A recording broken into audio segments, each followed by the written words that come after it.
Welcome to the stream, everyone. My name is Brian Craig, and this is where MAGA comes to talk. And you can see on the screen what I'm going to lead with on the program today is Trump has stumbled across just an amazing thing with these pardons. So I'm going to start with that, and there's so many great issues to cover. We are so on top of the world. I mean, this is winning times infinity going on with President Trump. And I'm never going to get tired of winning. Is anyone here going to be tired? Are you going to get tired of winning, guys? I don't think so. If you'd like to call in live, the toll-free number to call in is pinned in the live chat, 888-465-2631. 888-465-2631. And this latest move of Trump has them in a complete panic, which we're gonna break it down, talk about it, and a whole bunch more because. And today, Dan Bongino reports for duty as Deputy Director of the FBI. Isn't that something? That's right. You know, Bongino, time to start kicking down doors and giving people those bracelets behind their back. All right, stand by. We've got less than 20 seconds. Oh, what an exciting Monday.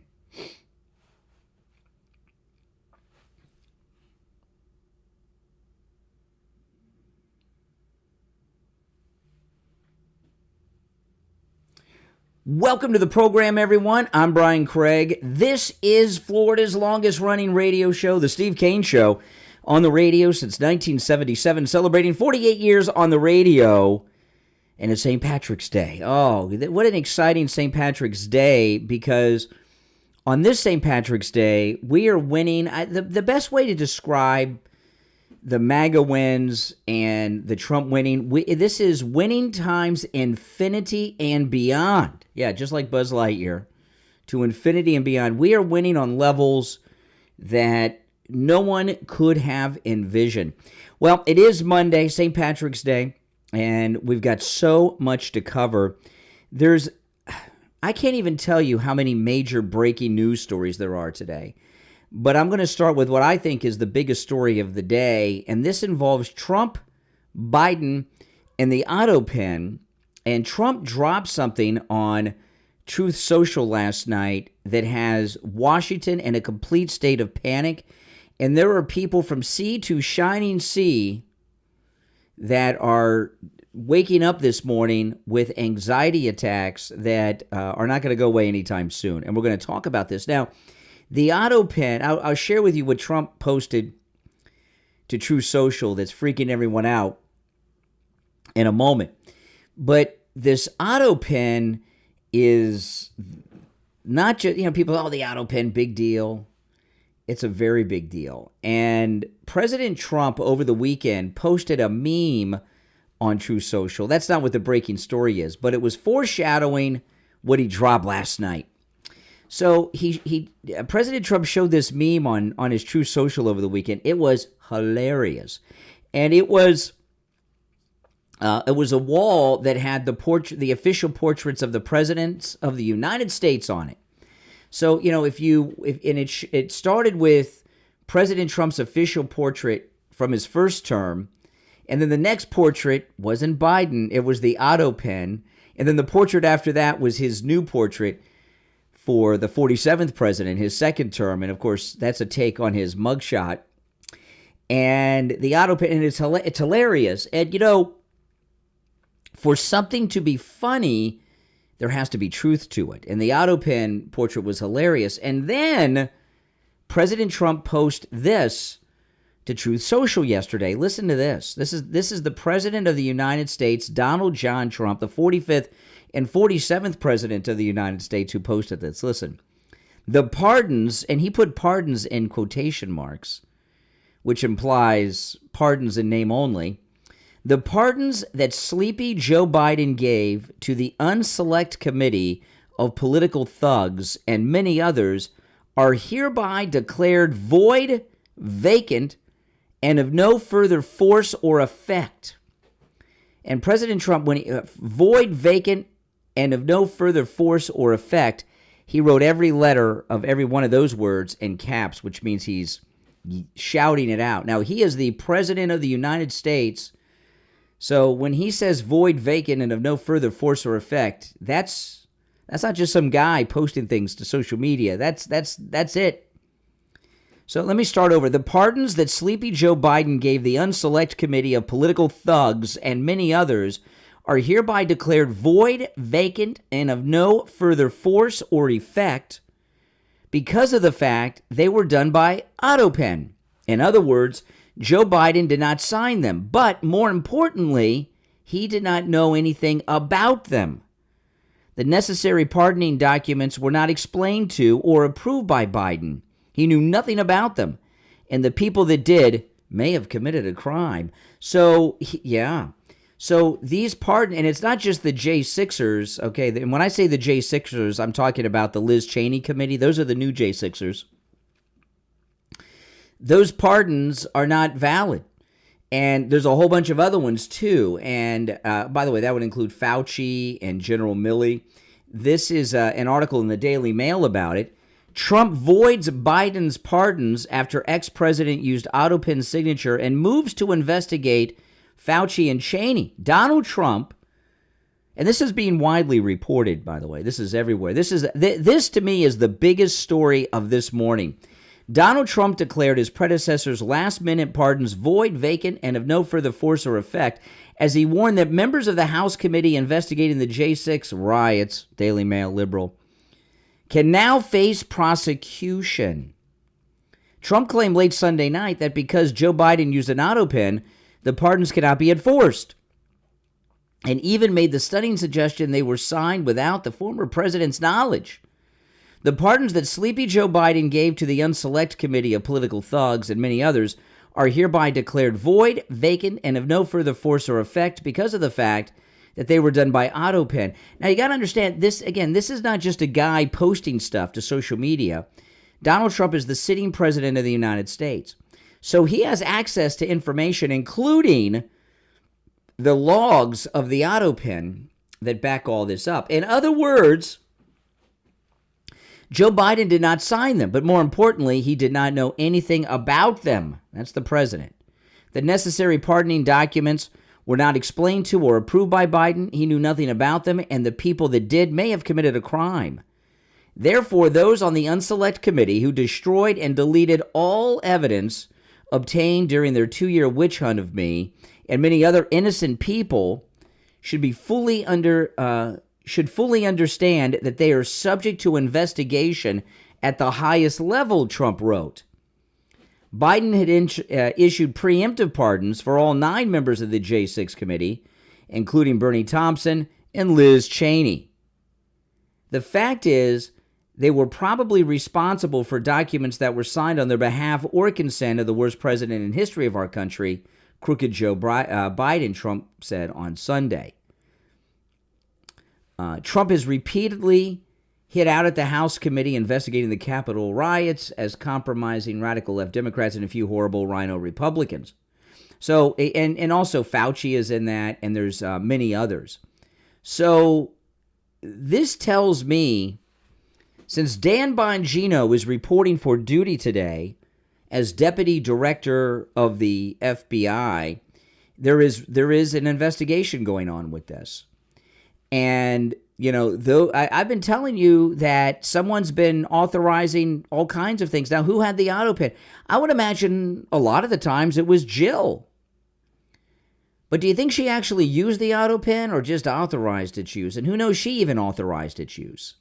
So there are records of the autopen usage. Who at the Biden White House was actually signing these pardons? Who knows? I imagine it was a group of people, a committee of people that had a vested interest in doing this.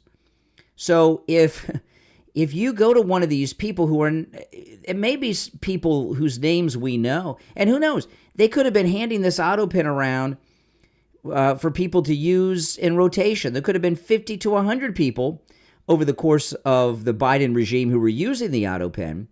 And most of these people are not famous, connected people. So Dan Bongino comes in with the bracelets, the handcuffs, and his team with the jackets that say FBI and their badges, and they come in and they start questioning these not protected people because their last name's not Biden, and they start asking them about the autopen and its usage.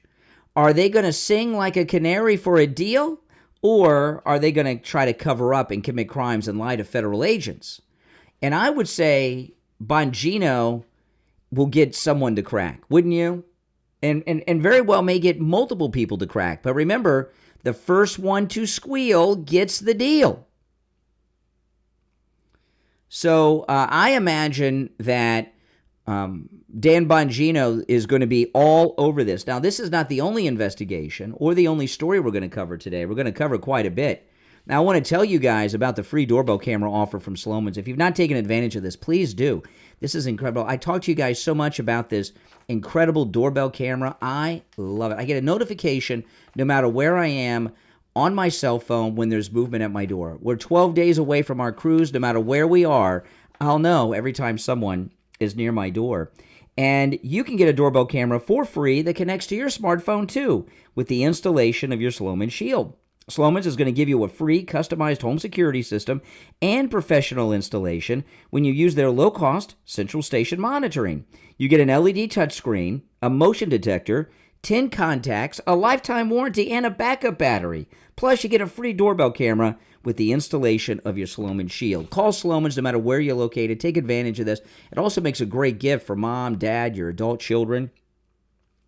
1-800-ALARM-ME. That's 1-800-ALARM-ME. 1-800-ALARM-ME. Isn't that the best phone number? 1-800-ALARM-ME. All right. Oh, man. Are you guys excited? I'm excited. We're going to take our first break of the week. It is Monday, March 17th, St. Patrick's Day. My name is Brian Craig. This is the Steve Kane Show, Florida's longest-running radio show. Call us on hold. Stand by. We'll be right back. Don't go anywhere.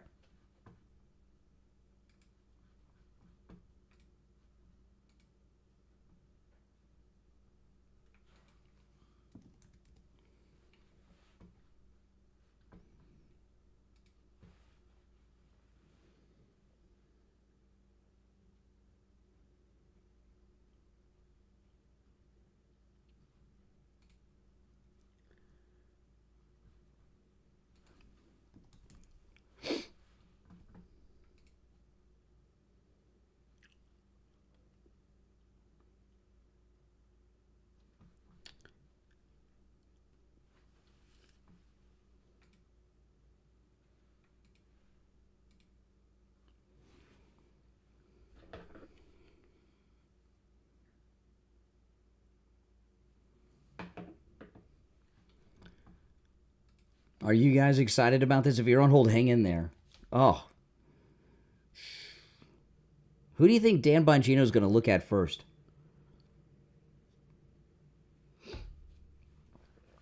Dan Bongino reporting for duty today. Who do you think he's going to look into first, Dan Bongino? If he could only pick one, who would he go after first? Hillary Clinton, nah, that's a waste of time, Hillary Clinton. Oh, I'm excited too. We'll be back on the air in just over a minute. If you're new, my name's Brian. This is where MAGA comes to talk. Make sure you subscribe on whatever platform you're watching on. And if you'd like to call in, the toll-free number is pinned in the live chat. If you're watching live, you can call live. The number's right there. We'll be back in 1 minute on the air. Call is on hold. Stand by. What a great, great day. This is probably the best St. Patrick's Day gift any of us have ever received, isn't it? Mm-hmm. No doubt about it. I'm excited. I know you guys are too. Welcome. 30 seconds and we'll be back. I gotta drink this down quick.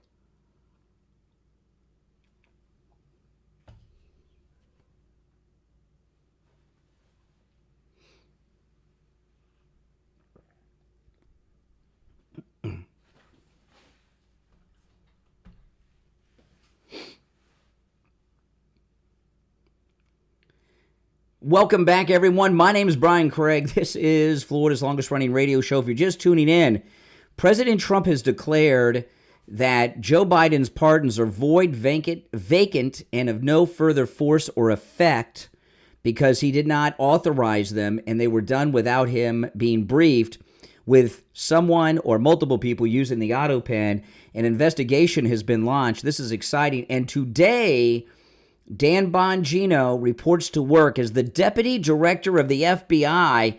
This position does not require Senate approval, so he will have a badge today as the Deputy the Deputy Director. He's not like the third director. He is the Deputy Director of the FBI, Dan Bongino. Who do you think Dan Bongino is going to go after first? All right, let's take some calls. Very exciting. You're on the air. What's your name? Where are you calling from? Yeah, good morning. Good morning, Brian. Hey, Richie. You're 155. All right, 1 second here. Hold on. I got right more about this today. Yeah. Let me say this to you. Richie said I'm right. I don't think you've ever said that before. Well, let me say this to everyone out there. You have a President Trump hat that's actually signed by the President of the United States. Now, there are problems, and you have that in your vault. Why? Because it's very valuable, because it's actually his signature. But then there are a lot of people that probably have President Trump memorabilia that's been auto-penned on everything. Yeah. And that's not worth the same. That's not worth it, because it's duplicates. It's like counterfeit, okay? It's a signature, only in name only. It's like when you go to a baseball game, they sell you a baseball for $20 that's got the whole team's name on it, but it's auto pen. That's right. It's not actual signatures. The real signature is what means something. If you go to a notary notary, why do you go to the notary? Because the notary needs to see you signing it in front of him, not an auto pen. That's right. He's 150% right. These people are in trouble. First of all, Biden himself was on television. Well, and you know, I'll tell you, Richie, when Dan Bongino is questioning these lower level White House staffers about this, they're going to crack. He's scary, and he's not playing. Well, let me say this to you, okay? You're 100% right about this. This. First of all, Biden was on television himself. I forgot who interviewed him, and somebody said, "Well, you signed this." He said, "I didn't sign that." They got him on TV admitting that he signed something they didn't sign. People, and we all know he wasn't running this country. We know he has dementia. We know that this guy has no thought. He has to be helped off a stage. It's pathetic. Well, these lower level these lower level staffers, okay, when Dan Bongino's reporting to work today as Deputy Director of the FBI, he'll have a badge and a gun and the authority. Yeah. There's no Senate approval needed. So when Bongino goes to these lower level staffers that were involved in this, some of them may have used the autopen themselves. I think they'll crack, because they don't have the protection of having the last name Biden. No, even he made the mistake. And let me say, this is another thing. If you took a dollar bill, this is for everyone out there, you took a dollar bill out of your pocket and put it in your copy machine at home, on your computer, your copier, your Hewlett Packard copier. Would that dollar be worth anything if you went into Starbucks with that dollar that you printed? It is the same dollar. It looks the same. The paper. I mean, the bottom line is it's forgery. The whole thing is forgery. That's it. It is forgery, and it's so. I guarantee they're going to deem that as he's deemed it forgery. It is. And I'll tell you, there are going to be people. This is an interesting thing, because President Trump, he's so smart, and he knows how to use media. He has spent so much time signing executive orders on television. That was all foreshadowing for this, And I don't think it's a coincidence. Absolutely. Yeah, I don't think it's a coincidence that he dropped this on True Social last night, the night before Dan Bongino reports to duty at the FBI. I think this is a big deal, and I would imagine the J6 committee are terrified this morning, waking up to this. Oh, they have to be. Brian, if you bought a house tomorrow, Brian Craig buys a house, folks. He's got to go into an office with lawyers, attorneys, and real estate people there. In front of everybody, Brian and a notary, Brian signs the deed, the papers. All the papers are signed. It's not done by autopen. You can't do that. It's illegal. What would be the crime? You mentioned loan. Okay, if you or I went in and got a loan, like a loan, and we forged someone's signature, right, to get that loan, what's that crime? Forgery, fraud. But this is what I'm wondering, okay? Because the people that were pardoned with this autopen illegally, these are criminals. So if someone signed with the autopen without the authorization of the president, on top of the forgery and the fraud, aren't they also an accessory to that person? I don't think so. I think you're helping them get away with it. You're aiding and abetting. You're helping them get away with it.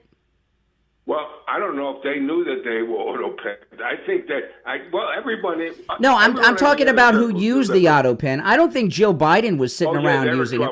They're in trouble. I'm talking about who used the autopen. Everybody that used the autopen. It's like me taking your signature on an autopen, Brian. You sign something in front of me, I take your signature. And by the way, Biden's signature isn't even the same as his signature on the autopen. Well, they don't even know who it is. Now, it's not Jill either. I'm hoping that President Trump shows the American people the process of the autopen's authorization. It's got to be logged. There's got to be a whole process to authorize using that autopen. This isn't, okay, use the autopen and they just go do it. There's got to be a whole process to this with these kind of documents. Yeah, besides, the man had no brain left in his... You don't hear a thing from him since he's gone. That's right. Because his brain has rotted out. It's unbelievable what's happening here. This is a winning at the top level. I mean, this is great stuff. And you know what the Democrats are going to say? Oh, this is not true. It's a diversion. No. How do you defend this, folks? You can't defend it. No, you can't defend it. You can't. Forgery. Yeah. Forgery. All right, take care, Richie. Richie made some good points there. All right, let's go. You're on the air. What's your name? Where are you calling from? This is Mike from Louisiana. Oh, hey, Mike. You know, you asked the question of he who squeals makes the deal. They would have, shooting for the stars would be Dr. Jill, you know? No. Shooting for the stars. She didn't take the time to do this. These were lower level people that did this. Would it be maybe a chief of staff, or maybe even a Jen Psaki or Corinne Jean-Pierre? It's lower level people that probably were involved in a lot of this. I mean, who else are you going to get to commit a crime? You know, a lot of times the masterminds, that would be like Jill Biden and the chief of staff, they don't want to do the crime. They get lower level people to do the crime for them. So I would guess that there's some lower level people involved. Well, yeah, and that's the thing. And like you said, you got to ask the question, if they were doing this for these pardons, what were they doing for all those executive orders that he signed? That's right. Yeah. All right. I appreciate the call.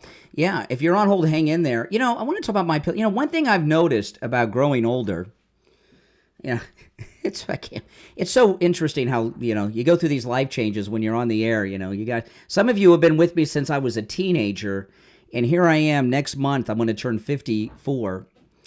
And you know what I've noticed about getting older is sleep. The way that sleep works is when you're older, you have a harder time sleeping through the night, don't you? Well, that's where my pillow comes in. Being as in Goldilocks comfort at night while you're sleeping is possible with my pillow. And I know those of you that are getting older, you probably are the same way, right? What time do you wake up in the morning? Do you have a hard time sleeping at night? Get yourself the MyPillow. I have the whole sleep system. There's huge discounts. There's free shipping offers too with our promo code Kane at checkout, Kane.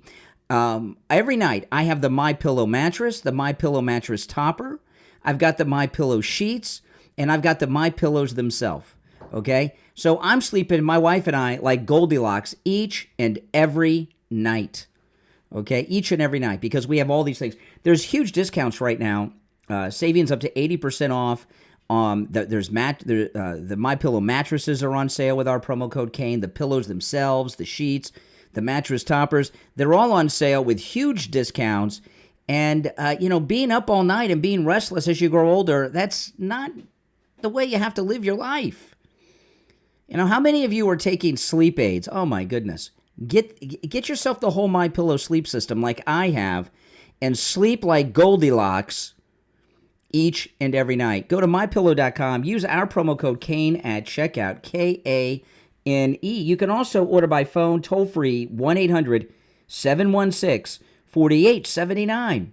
1-800-716-4879. Promo code Kane, Kane. All right, we'll take our break for the bottom of the hour and be right back.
If you're on hold, hang in there, guys.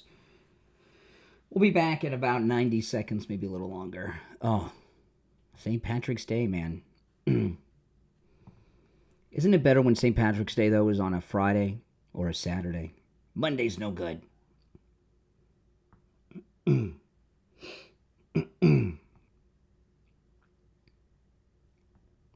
Autopen. Just over a minute, we'll be back on the air. I've almost had this coffee, so after this, I'm going to go to water.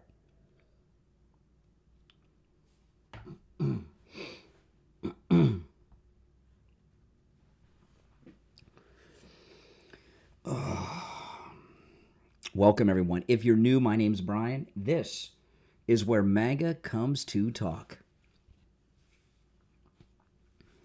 So much greatness to cover. It definitely spoils St. Patrick's Day to do it.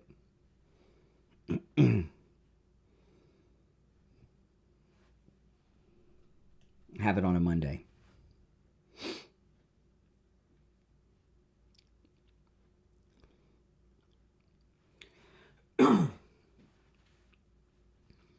Not that I would go out on a Friday or a Saturday for St. Patrick's Day.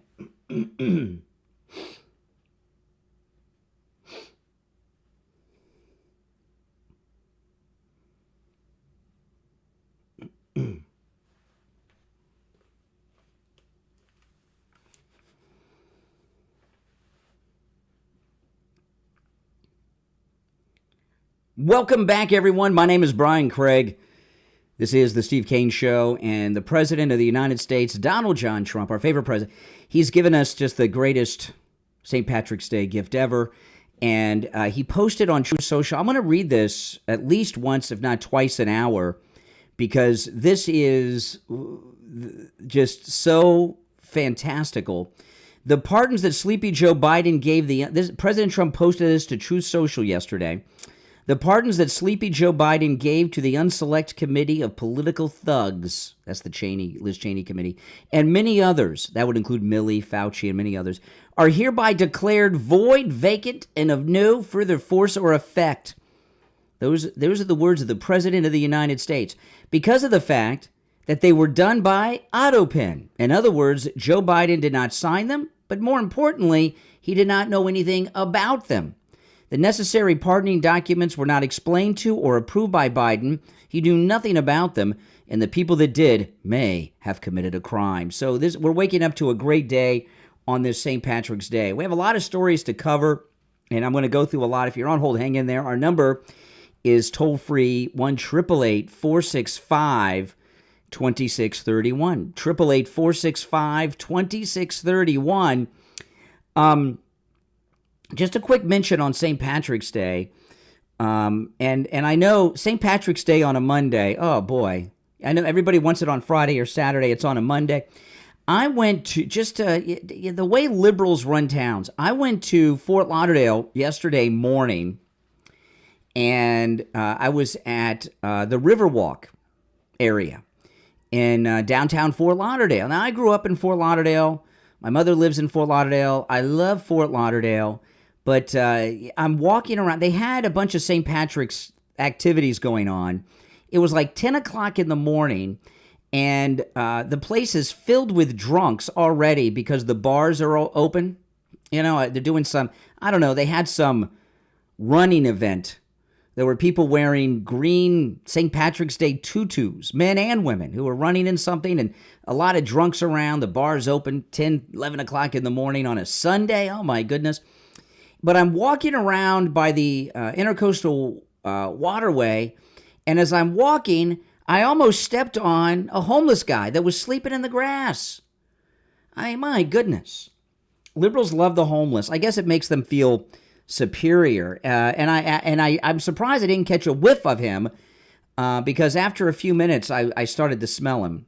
But I couldn't believe it. It was just like, ooh. I haven't been down in that area in a long time. I used to live in downtown Fort Lauderdale, and I'd forgotten what it's like to live where these liberals just bring the homeless. And this time of year, the homeless are like the birds. They come to Florida for the winter because it's cold up north. Hopefully we'll get that thaw and they'll go back. Okay, so on Friday, the President of the United States, Donald Trump, was hit in the face by a reporter with a microphone. Did you guys see this? And it was a big microphone, too, right in the face. He was doing a press conference as he was about to board Air Force One at Andrews. And this reporter just, boom, right across the face. And it was a big old mic that TV stations use that has the huge dead cat on it. You know, that big gray fuzzy thing, which takes out the wind noise. I have smaller versions of that I use on my microphones that I make YouTube videos with. And hit him right in the left side of the face, and he was ticked. But he kept going, and no one said anything about it. And the great Laura Loomer, yeah, it went right over his mouth. It hit him in the face and brushed up against his mouth as he was speaking. It's pretty bad. And Laura Loomer has done some investigating and found out who the reporter was. Shocker, a major Trump hater. Laura Loomer posted on X, Scoop, I have identified the reporter who hit President Trump in the face with a boom mic this week while he was speaking to the press on the tarmac. She's a newly appointed White House reporter for NPR, National Public Radio, all the liberal garbage that's fit to broadcast. And, you know, NPR, they're getting hit by Doge. I don't know why they got new hires. But she's the newly appointed White House reporter for National Public Radio. Laura Loomer describes her as a massive Trump hater. She's also an LGBTQ advocate who once suggested during the 2024 campaign that Trump only spoke in Howell, Michigan because it has ties to the KKK. So this reporter that hit President Trump in the face with this massive boom mic, brushed the mic across his mouth, accused him of being a Klansman who spoke at a Klan rally. Then Loomer goes on to say, did she hit President Trump in the face on purpose? Okay, and this is amazing. She had this massive, it's kind of like a selfie stick that she had this on, and she, boom, right in the face and across the mouth. And on X, she is described as the NPR presidential campaign correspondent and hardcore Trump hater. So this reporter, the idea that she did it on purpose. In Michigan, Trump will speak about crime and how... Okay, hold on. Now, this is a clip of her that Laura Loomer uncovered, the one that I mentioned. This is the NPR reporter that hit President Trump in the face with a massive boom microphone on Friday and then brushed his entire mouth with the microphone while he was speaking. This is a clip of her reporting on Trump. Listen. In Michigan, Trump will speak about crime in Howell. It's a town of about 10,000. Ahead of that, his campaign emphasized, in contrast to what VP Harris has said in the past, Trump wants to, quote, overfund the police. Trump's campaign has not yet responded to NPR's questions about why they chose Howell. Howell has historic links to the Ku Klux Klan and was the site of a white supremacist demonstration last month.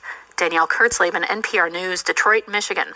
Okay, so that's the woman that hit Trump in the face with the microphone. That was her report right there. So here's my question to you, and I'd like to hear your thoughts on this at 1-888-465-2631. Toll-free call, no matter where you're listening, 888-465-2631. Did she do this on purpose? Should she be arrested? You know, that microphone, it was so bizarre how she brushed his lips with it. How do you know there's not some type of poison on that microphone boom? Do you think she did it on purpose? And I'm here to tell you that these Trump haters, all right, these Trump haters, they get in this bubble of hate where everybody hates Trump, and they lose touch with reality. And oftentimes they act out and they feel totally justified in doing it. And, Carolyn Levitt, she's not going to that White House Correspondents' Dinner, she announced. Why should she go there? Go to a room with a bunch of people like this? And this report she made accusing him of having Klan ties. In Michigan, Trump will speak about crime in Howell. It's a town of about 10,000. Ahead of that, his campaign emphasized, in contrast to what VP Harris has said in the past, Trump wants to, quote, overfund the police. Trump's campaign has not yet responded to NPR's questions about why they chose Howell. Howell has historic links to the Ku Klux Klan and was the site of a white supremacist demonstration last month. Danielle Kurtzleben, NPR News, Detroit, Michigan. Okay, and that's the woman who hit him in the face with the mic. I would say the chances, we'll never know, unless there's an investigation is done. If a proper investigation is done, we very well may get to the bottom of it. But I think there's a good chance she did do it on purpose. She's got too much hate for the president. Now, I want to talk to those of you out there who are suffering with neuropathy, or you have a friend or family member who does suffer from neuropathy. It's living torture. The symptoms make life really, truly very difficult and unbearable. The numbness, the pain, the burning, the tingling in the hands and in the feet, muscle weakness, dizziness, falling down, the feeling of pins and needles in the hands and feet. Some have no feeling at all. And, your doctors will tell you that there's no treatment for neuropathy, that it's just something you have to live with. That's not true. White House Medical in Pompano, they have a treatment for neuropathy that works. I've seen it work on Steve Kane. I've talked to many of our listeners who have told me that they've gotten their life back. When we do personal appearances, they come up to me and say, I wouldn't be here if it weren't for White House Medical ridding me of my neuropathy. I couldn't travel. I couldn't get out of the house. I couldn't get out of bed. It's absolutely amazing. And then what we stumbled upon is not only is it a treatment that works for neuropathy at Lighthouse Medical, it lasts. Steve had his treatment over 2.5 years ago, and his neuropathy symptoms have not returned. Now, Lighthouse Medical can help you no matter where you're located. If you can't make it in, they understand with neuropathy, you may not be able to travel. If you can't make it in, no matter where you're located, in town, out of state, they can still help you. When you call, make sure you mention you heard about them on the Steve Kane Show, because then you can take advantage of their no-charge consultation. Here's the number, 754-222-6642. 754-222-6642.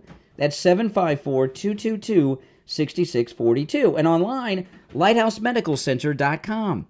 lighthousemedicalcenter.com. I'm Brian. It's the Steve Kane Show. Back after this. Now, give me, in the chat room, guys, give me a yes or no. Do you think she did that on purpose?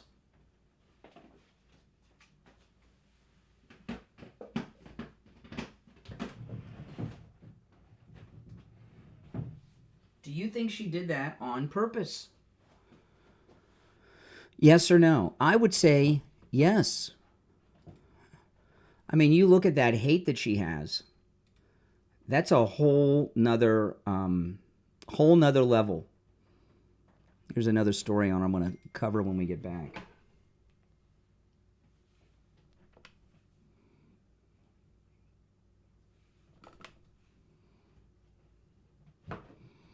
I don't think there's much debate about it. Yeah.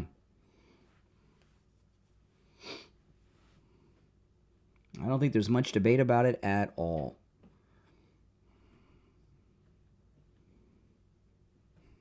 Yeah, if you'd like to call in and share your thoughts, the number is pinned in the live chat. We're in a break, and we'll be back in less than 2 minutes. We'll be back on the air. This is a radio break right now.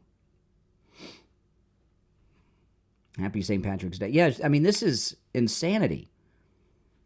You know, you do something like that to a president of the United States. I can't believe she's not been detained.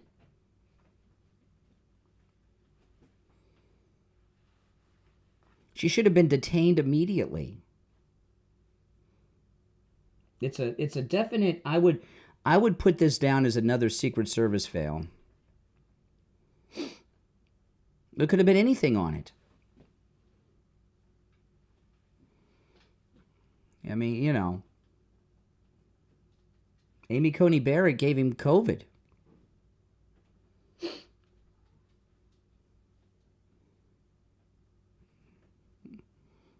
If you're on hold, hang in there. We'll be back in less than a minute.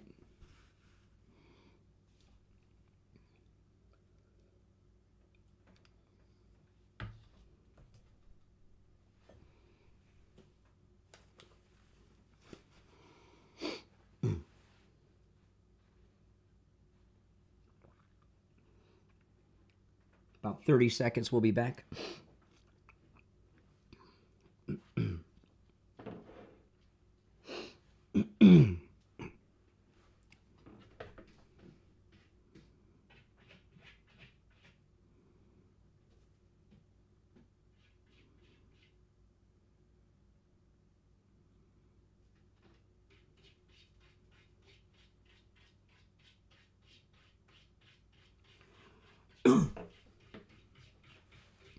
Welcome back, everyone. My name is Brian Craig. You're listening to Florida's longest running radio show, The Steve Kane Show. We've covered a lot. This reporter is a real leftist wackadoodle that hit President Trump in the face on Friday with that massive microphone.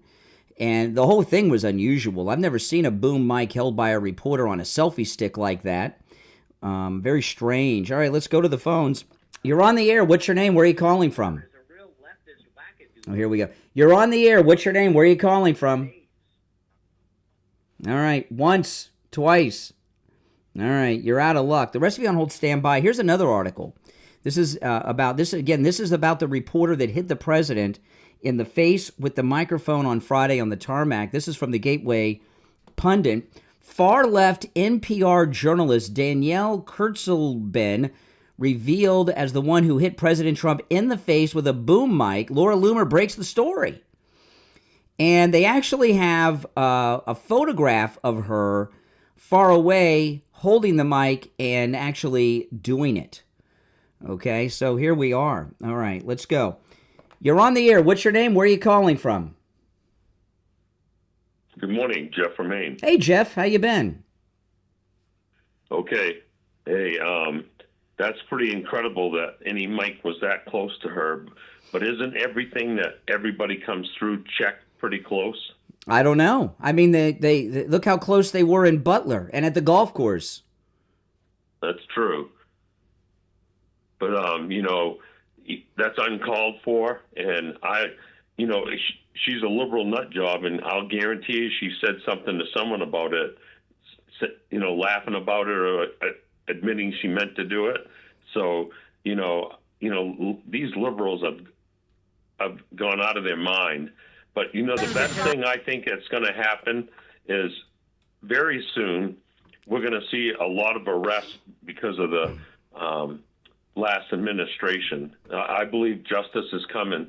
And with that autopen, that's going to really seal the deal on whoever was in charge. Yeah, no doubt about it. The thing, the girl with the micro, you're right about that. The girl with the microphone that hit President Trump in the face, she's a hero to her friends, Like that bishop. Remember that bishop a few weeks ago that was judging Trump at that, she's and the more I look at her and learn about her, the more likely I think it is that she did do it on purpose. Even if there was nothing on the mic, she still hit the president of the United States in the face. Do you think that, a lot of Obama's administration was in the Biden administration, and if some of these people are implemented, I believe there's going to be deals being made by these people if they're arrested, and someone's going to cave in and say Obama was behind a lot of this. I believe so much of this was Obama, and I've always said that from day one, because we know he lied and spied on Trump. before he became president, after he won the election, and during his presidency. Well, what do you think? Like if you look at, say, Breitbart is pretty. They're conservative, right wing, right? We could say it, Breitbart. Right. If a Breitbart reporter hit Obama in the face with a microphone like this, oh my gosh, what do you think? What do you think would happen? Worse than what happened to the J6ers. They'd get tackled. This is another. Yeah. This is another Secret Service fail. I'm sorry to say. Pretty bad. It doesn't make sense that this mic ever got, within 2 feet? You don't even need those mics within 2 feet of someone to pick up everything when they're jacked up, right? Yeah, and, you can give somebody, a cold, with something like that. Strep throat. There's all kinds of things that are contagious. You could just make someone sick doing something like that. Someone in the chat room, Brian, said, what if fentanyl had been on it? I mean, I think they must do drug screening on equipment, and what makes you think that? What makes you think that? I've been to many things with different presidents. You go through screening, but and they have drug dogs and stuff. But Amy Coney Barrett gave the president COVID. Remember? Do you think that they are going to step up his security? They have. Because of that incident? The security around him is so huge. If you were down here around Mar-a-Lago, you would be blown away. I don't go there and make videos. I used to go to Mar-a-Lago all the time and do live streams and make YouTube vlogs. And I don't do it anymore because the security is so strict. I don't think it's appropriate. I could, but I don't think it's appropriate to show people what's going on down there. The security is 10 times what it was in his first term. And thank God, remember what happened in Butler? We all know that was the grace of God that saved his life. And even President Trump admitted that. God is allowing us to come back to our constitutional roots and our faith in God. And the left is so anti-God and anti-Constitution. I think they're just exposing their hatred for America and more. And one last thing, Brian, our Governor Mills, who's a complete lunatic left, allowed a biological boy, to compete in a women's sport, and he won first place, of course. And Trump said he's cutting the funds to Maine education. And there's so many people in Maine that are ripped at Governor Mills for what she's trying to allow happening in that, because he did sign that executive orders. There's only two genders, male and female, and no biological boys and girls sports locker rooms. And your governor's a nasty person. She disrespected the president at the White House. Grotesque. She mouthed off to the president at the White House, and she didn't even stand when she was speaking to him, and he was standing. I've never seen such disrespect in the White House towards a president as your governor. What's her story? I want to tell you, there's a lot of people in Maine, though, Brian, that are standing up. And there was several protests on the front steps of the governor mansion. Yeah.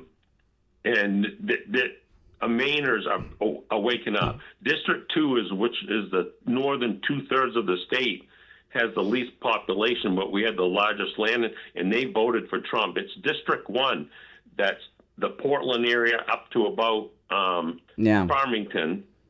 And that's where all the population is. And I think that even it's shifting down there. Yeah. There's a shift coming, and it's not just Maine, it's across the country, Brian. Well, with the latest polls, the never Trumper Democrats are polling like at 7%. So your governor's on the she's on the Titanic, not going down. It's already sunk. It's at the bottom of the ocean already. That's the Democrat right. Party. It's already sunk, Brian. Yes. And we're going to live in a new golden age because of what President Trump and his administration is doing. Mm-hmm. And thank God we got shows like you.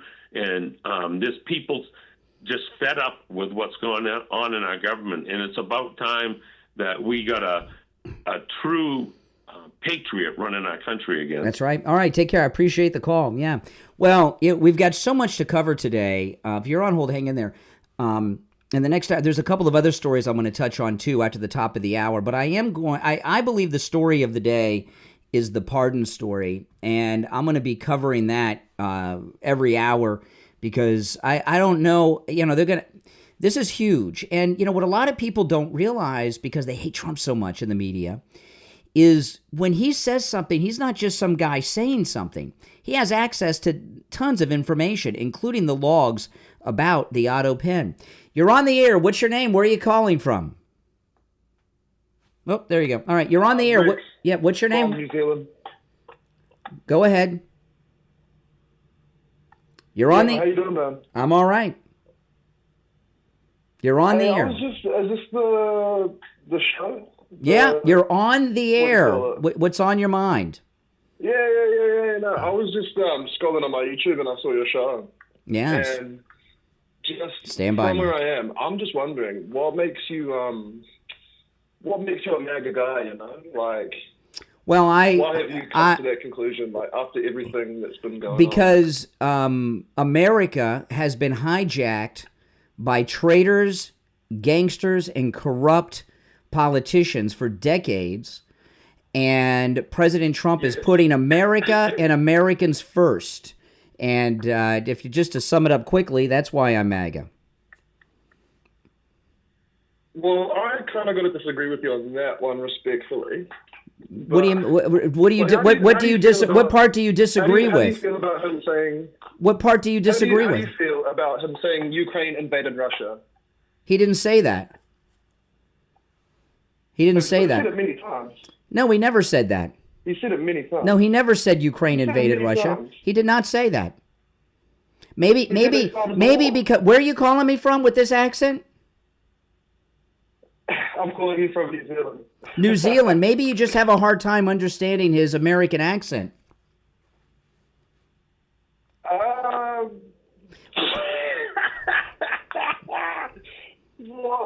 What are you drinking? I'm sorry, you drunk? The last guy you talked to sounded like an inbred, but anyway. It sounded like a what? Hold on a second here. Hold on a second. He sounded like an inbred? What President Trump said was Ukraine. What he said was Ukraine started the war. Yeah, and how was that so? How was that? They started the war. They started the war by pushing to join NATO, which Putin said would be an act of war if they joined NATO. And Biden told Putin that no, that's not a lie. And I've only got a few seconds left until the top of the hour, and I got to run. But Biden also gave the green light to Putin and said they could take some of Ukraine. But Trump never said that Ukraine invaded Russia. No, that's not true. All right, hey, listen, I appreciate the call from New Zealand. We'll be right back.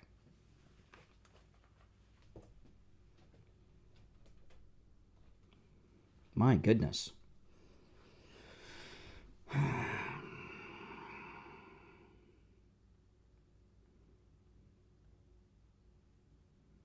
If you're new, make sure you subscribe, guys. If you're already subscribed, please like the video.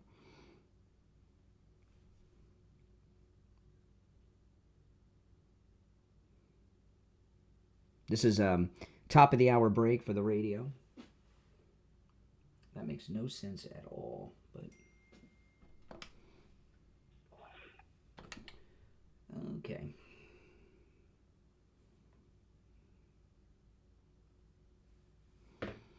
We'll be back in 3 minutes.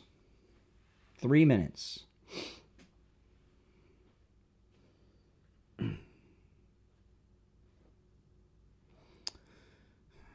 Boy, oh boy. See, most people that don't like things that Trump has said don't know what he actually said.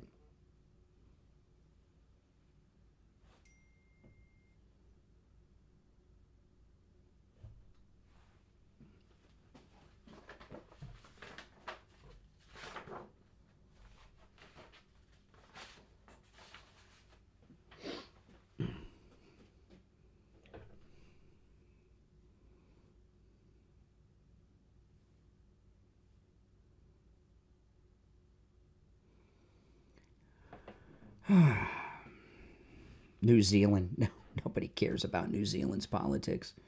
They're not players. We'll be back in 2 minutes. So if you're on hold, hang in there.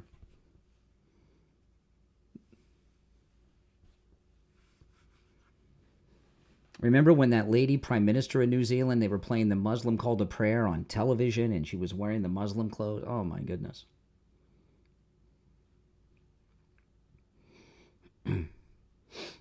Greatest president ever. No doubt about it. We're back in about 90 seconds. An amazing leader for who? If you're on hold, hang in there.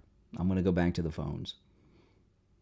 I think that guy's back on hold, so I'm going to take one person, then I'll go to the line I think is him, and I'll let him finish. He's new, so.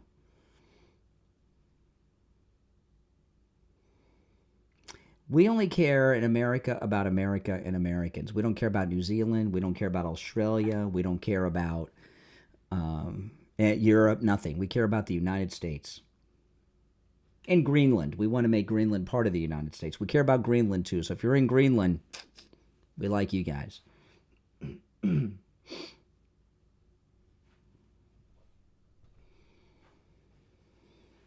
America first.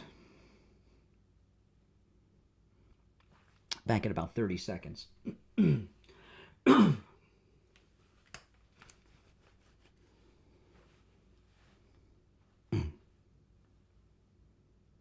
Now, remember, you guys watching online, when you call in, we're on a bunch of radio stations. You got to watch your language, and we're on a time schedule because of the breaks.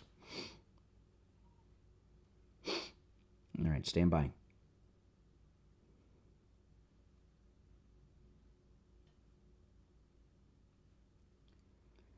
Welcome back, everyone. My name is Brian Craig. It's the Steve Kane Show, Florida's longest-running radio show. Hour number 2 has begun on this St. Patrick's Day. All right, let's go. You're on the air. What's your name? Where are you calling from? Hi, Brian. Ray of Sunrise. Oh, hey, Ray. Long time no talk. Yeah, well, I'm getting ready for golf, but that's why I don't call, but among other things. Well, we'll see. Anyway, I'm going to see you in 12 days when we set sail. March 30th. 12 days. Set. next Sunday. I think it's Saturday. You better check that. I think replacements. Yeah, go ahead. I had the total knee replacement, so now I signed up for all 3 shore excursions. Oh, great. I think we're leaving on the 29th, Ray. You got to better check that. I don't know. Well, I'll check it again. Okay. Okay. In any event, I was shocked when I saw that phone being shoved in President Trump's face. Yeah, that's me too. Ridiculous. Number one, that reporter should be permanently banned from the press pool or whatever. Secondly, that mic should be confiscated as soon as possible and tested. And then the other thing that you just brought up, somebody should check the Secret Service again. There's something going on here. And we know there's many attempts that we don't even hear about on the president's life. I mean, we have got to protect our president. You said there's all kind of security and so on. But how does that person even get that close to President Trump? You know, see, sometimes, Laura Loomer. If it weren't for Laura Loomer, we wouldn't even know this. The press, there was an assault on the President of the United States. The media, it happened on Friday. The whole media were there and know who did it, and they covered for her. It took Laura Loomer to break it. And the other thing is, how about cutting off all funds to NPR? That is such a disgusting liberal, it's just a propaganda machine for the left. It's crazy. And let me tell you, anyway, they have the best facility. Well, I'll let you go to golf. I don't want you to miss you can tell Ray's doing all right. He gets the first tee time, which is the most expensive tee time of the day. But Ray, I'll see you on the cruise, all right? Absolutely. Very good. All right, take care. You know, Ray he's been on all our cruises, and he's single. He comes by himself. But, hey, he's got our MAGA family. All right, I'm going to just go to the phones. Lots of things going on. All right, you're on the air. What's your name? Where are you calling from? My name is Rex 2.0. Yeah, it's New Zealand again? Yeah, okay. New Zealand. Okay, now I'll just tell you, because you're new. I knew it was you on the line. The rest of you on hold, hang in there. Yeah. We have a rule that I'm going to let you violate today only, because you're new and you called in right before the top. It's 1 call per day. but you're new and you called right before the break. Sorry about that. And what I learned, I think what we learned from your call, most people that don't like Trump because of something he said don't really know what he said. And you have this misrepresentation in your mind of things he said that he didn't say. He never said Ukraine invaded Russia. He said Ukraine started the war. Okay, then how do you feel about him calling Zelensky a dictator? Oh, well, that's an accurate title. Zelensky's term as president of Ukraine expired months ago. He declared martial law, suspended elections, outlawed opposition parties, and is still in office. So he is a dictator. That is an accurate label. How do you feel about? Okay. How do you feel about President Trump trying to extend his term and run for a third term? He's not doing that. The United States Constitution. The United States Constitution. He hasn't outright said he's doing it, but it is 100% going on in the background. Not by him. Not by him. Not by him. The Constitution only allows 2 terms for presidents. He's in his 2nd term. So he's not working towards doing that. Next, you got any other talking point you want me to tear down? Okay, what about okay, well, what about okay? Just the first 5 didn't work. You got another one? Oh my goodness. Yeah. Yeah. Okay. So when I tuned back into your show after our call ended last time around, you said, "Oh, New Zealand politics doesn't matter. Like we have no emotion," which I understand. But from that same perspective, from a country where not much goes on, like we really do follow the rest of the world very closely. And like I can honestly say that everyone, it's such a diverse place. Everyone that I've ever known is just that's outside of America and just like so clearly see the road your country is going down. And I don't want to be that guy. But see, here's the thing. Here's the thing that people. Okay, here's things. Here's what you guys don't understand around the world. In America, Americans, we don't care what the rest of the world think about what we do. We don't care. We just don't. You don't. No. You don't. And it doesn't matter. I can tell you don't. The United States is number 1 in everything that matters, right? We're the most powerful militarily. That is not true. That is not true. And that's true. We have the largest economy in the world too. Well, how do you feel about all these trade wars going on right now with all your stocks plunging and?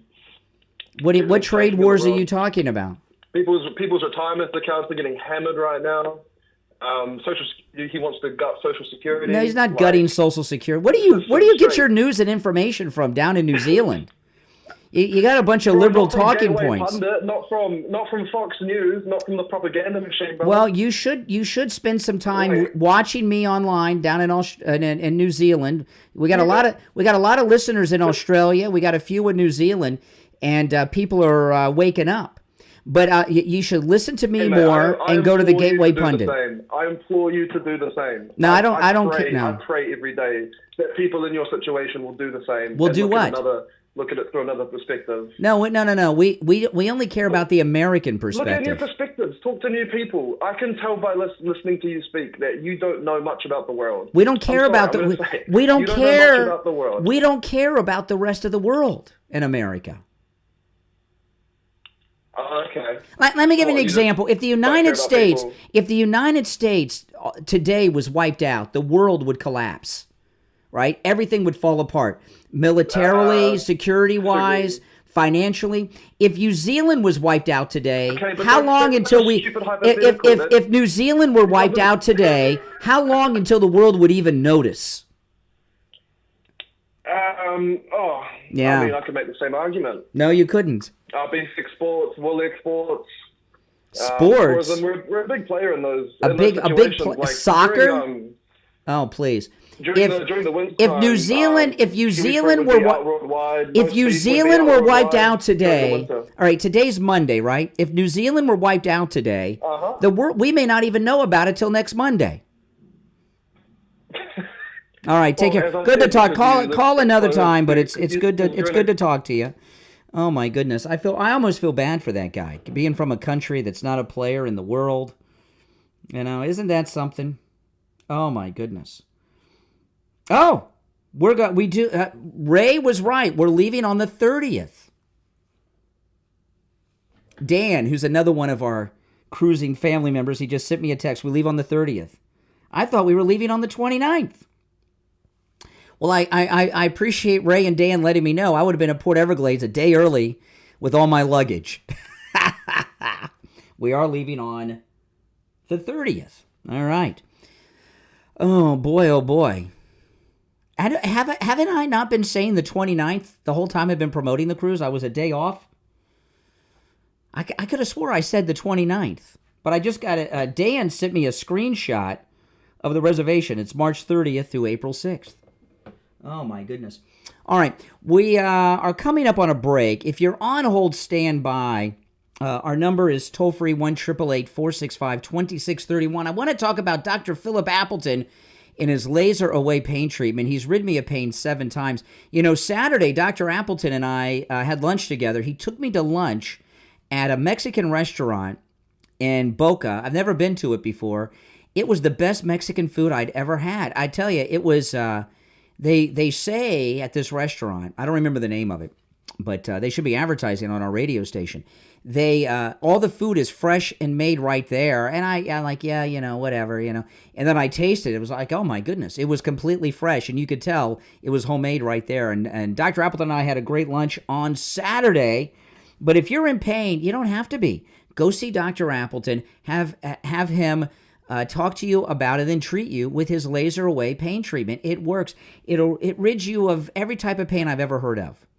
And I've met so many of our listeners who are now living pain-free. You know, we've had listeners that have traveled from all over the United States to see Dr. Appleton right here in Pompano. He's right across the street from the old Pompano Harness Track. They've changed the name, but I still call it the Pompano Harness Track. His laser away pain treatment works. There's no drugs, no shots, no medications. Not only is it 100% painless, you don't even feel it when it's happening. And the best part is it works. And with Dr. Appleton, appointments are not necessary. Walk-ins are welcome, even on Saturdays. Give him a call and say bye-bye to your pain. 954-973-0710. 954-973-0710. That's 954-973-0710. It's a free consultation. If you have x-rays or scans, bring them with you. Dr. Appleton will gladly look them over, all right? And online, AppletonChiro.com. We'll be right back.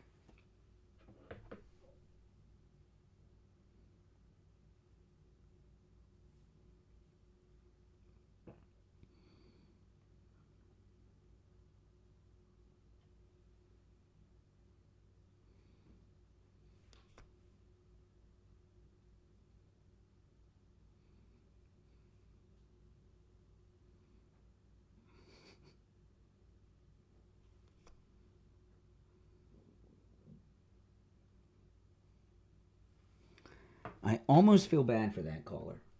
Almost. Welcome. If you're new, make sure that you subscribe, all right?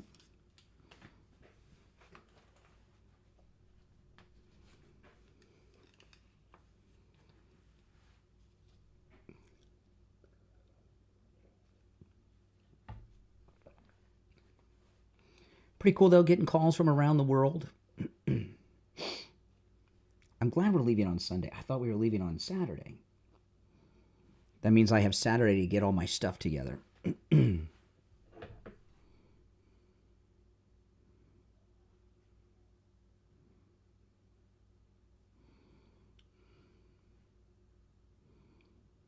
I'm pretty sure I've been saying the 29th the whole time I've been promoting that cruise. I could have swore it was the 29th.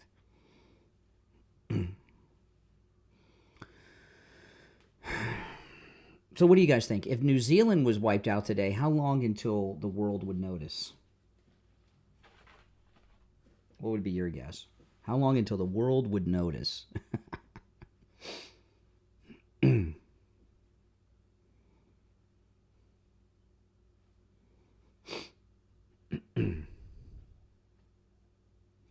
United States, we're number one in everything that's important.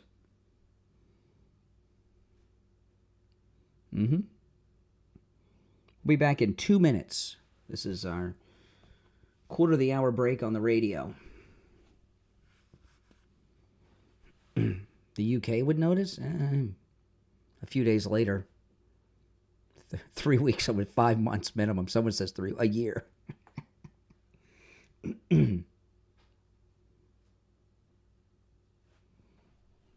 A compassionate person. Guy calls in attacking our great president. What am I supposed to say?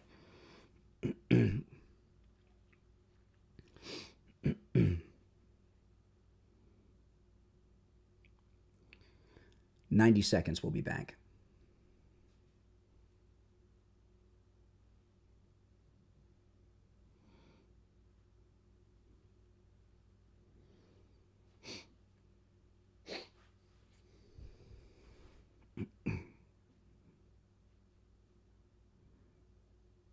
One minute. We'll be back on the air in 1 minute. Yeah, no, it was a good call. It added a lot to the conversation. And I got to explain to him that what he's been hearing about President Trump is all propaganda. No wonder the guy doesn't like Trump. He believes all these things that he said and done that just aren't true.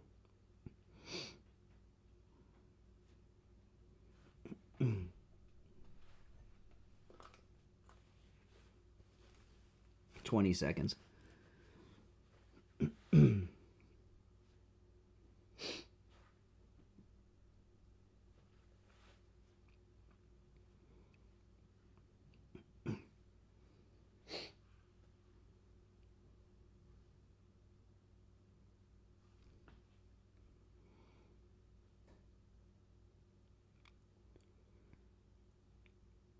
Welcome back, everyone. I'm Brian Craig. You're listening to Florida's longest-running radio show, The Steve Kane Show, on the radio since 1977. Oh, man. I'm so glad that guy from New Zealand called because I can really understand why he dislikes President Trump. He's got all these things that he thinks that Trump has said and done that he's said or done none of. So now that we've corrected the record with him, hopefully he'll get out of his Trump-hating mode. I really feel bad, though, highlighting how it would take, I don't know, if I would figure we would know by maybe Thursday or Friday that New Zealand wasn't there or something. You're on the air. What's your name? Where are you calling from? Good morning, Conservative Doug. Oh, hey, Doug. Man, this is fantastic. I can't believe how smart President Trump is. I don't think it's his staff. I think this is him came up with this idea. When I heard that Biden signed all these pardons, I said, man, either he's not half as senile as you think, or he didn't know what the hell he was signing. I had no idea you could use an autopen to sign an executive order. Man, this is great. Now, I'm wondering if can Congress bring him in, Biden in? Well, it's not just that it's not that he used the autopen was used. It was that it was done without his knowledge on these pardons.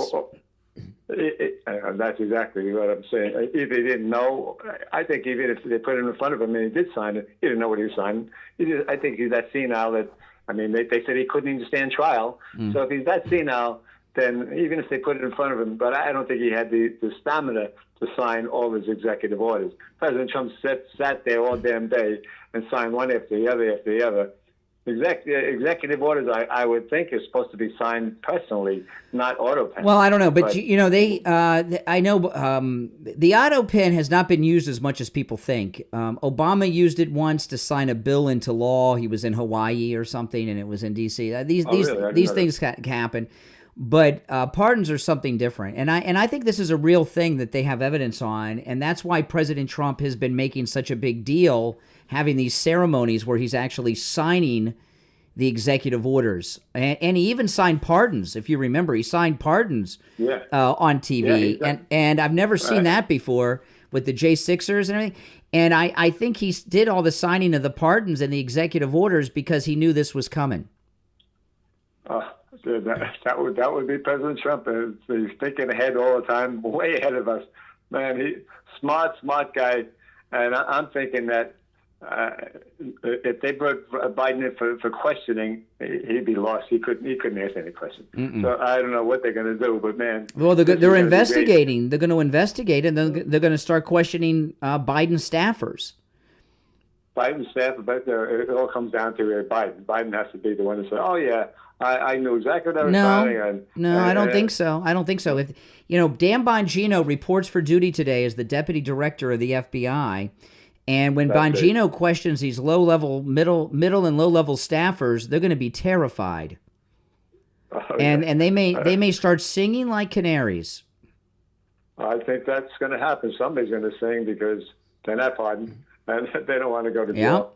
This is all seems totally illegal what they did, but we'll soon find out. This is really fantastic. What a smart idea to come up with this. And now all those people who were pardoned, especially Fauci and the Sixth Committee. Well, and General Milley was one of those. And I remember there were some violent criminals, weren't there? That were wasn't there a cop killer they let go? Yeah, somebody that shot a cop was one of the pardons, and if I can remember, there were some very strange ones. And what about the there were those people that committed those financial crimes? There were some really hardcore criminals there. I would think he probably signed his son's pardon, but the rest of the pardons he probably didn't sign. But we'll soon find out if he's competent enough to sign anything. But this is the whole idea. He was not competent enough to go to trial. How could he be competent enough to sign an executive order and make it legal? All right, Doug, good call. Appreciate the call. All right, you're on the air. What's your name? Where are you calling from? Hey, Brian, it's Mark from New Jersey. How are you? All right, Mark, what's up? So my question is, we have, how do we get Russia to the table? Do we use a carrot? Do we use a stick? A carrot. With Ukraine, we gave them money, we gave them information, we still do, and we gave them armors. What is the power we have to get this nut job Putin to the table? I don't know why you say he's a nut job. Well, I mean, he's a smart. Well, I mean, how many people did he kill? Die for him to get a piece of land? I don't know, but it was reported this morning that President Trump is personally speaking with Putin later this week. But what can we use to get him? There's massive economic sanctions. Europe, the Germans. He has sanctions now. No, they're not full sanctions. Right now, there are NATO countries that are buying oil and natural gas from Russia. Germany and other NATO countries in Europe are funding the entire Russian war effort. Those can be cut off. They're very mild sanctions. Do you think they're symbolic sanctions? Soon? Yes. That doesn't mean today or tomorrow, but it's coming, yeah. He's very smart, but, I mean, look at all the death and destruction for a piece of land. Well, right? If Zelensky would have acted like a real leader and president at the White House, there'd already be a ceasefire.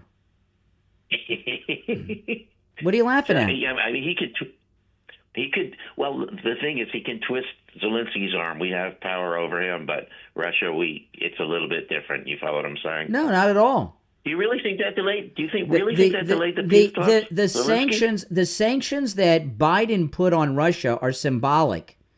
They're not real sanctions, and President Trump will bankrupt them if they don't end this war and put real sanctions on them. You think we'll have peace this week? A ceasefire this week? I don't know, but it's coming. I know President Trump doesn't play around.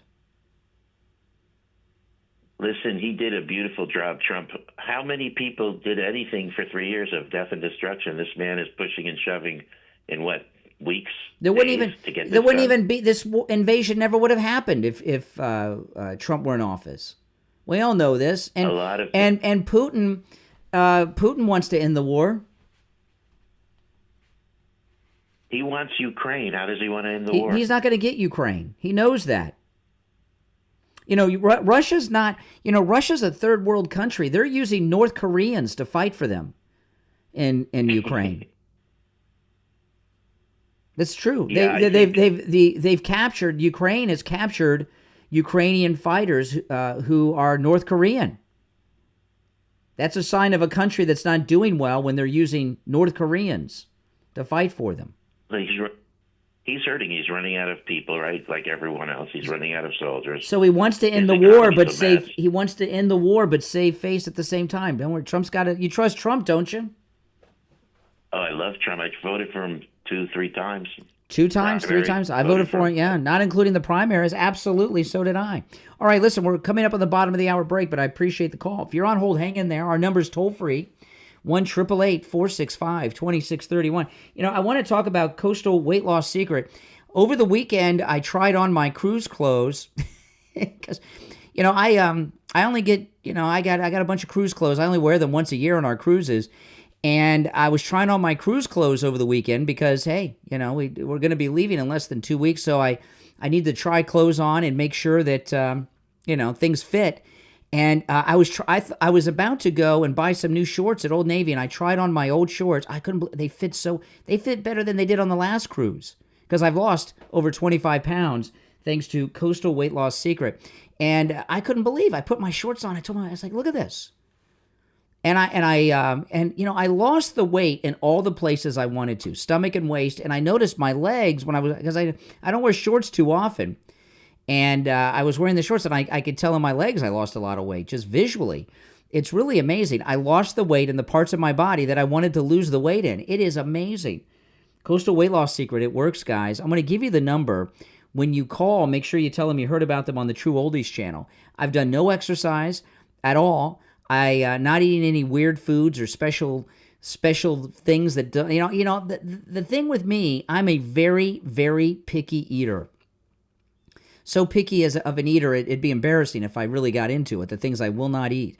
And I've been eating foods that I like, things I would normally eat, and I've still lost all this weight. It's absolutely amazing. Give Coastal Weight Loss Secret a call, 561-247-6300. Go see Dr. Zuckerman. You're going to be amazed. 561-247-6300. 561-247-6300. And online, coastalweightlossecret.com.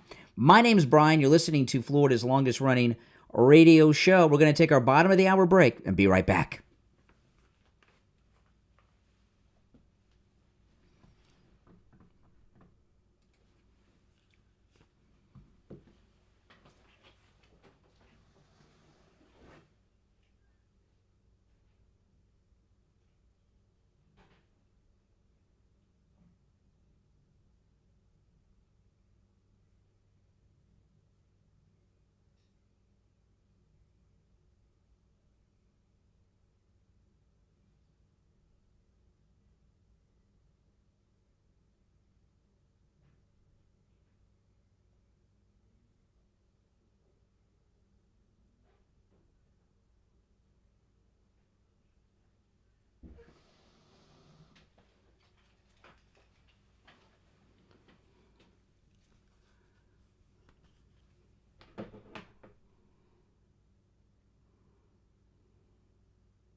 I'll be back in about 30 seconds, guys.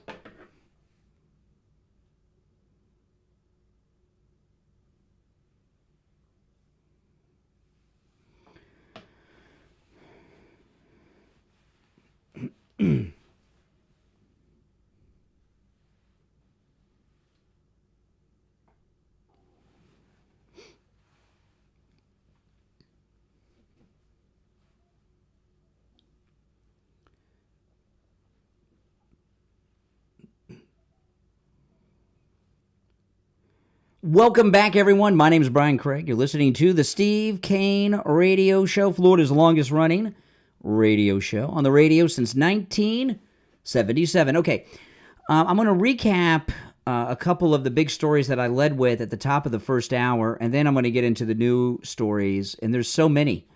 Any one of these is a headline story today. The first, President Trump has really sent just people in Washington into a complete panic over a post on True Social.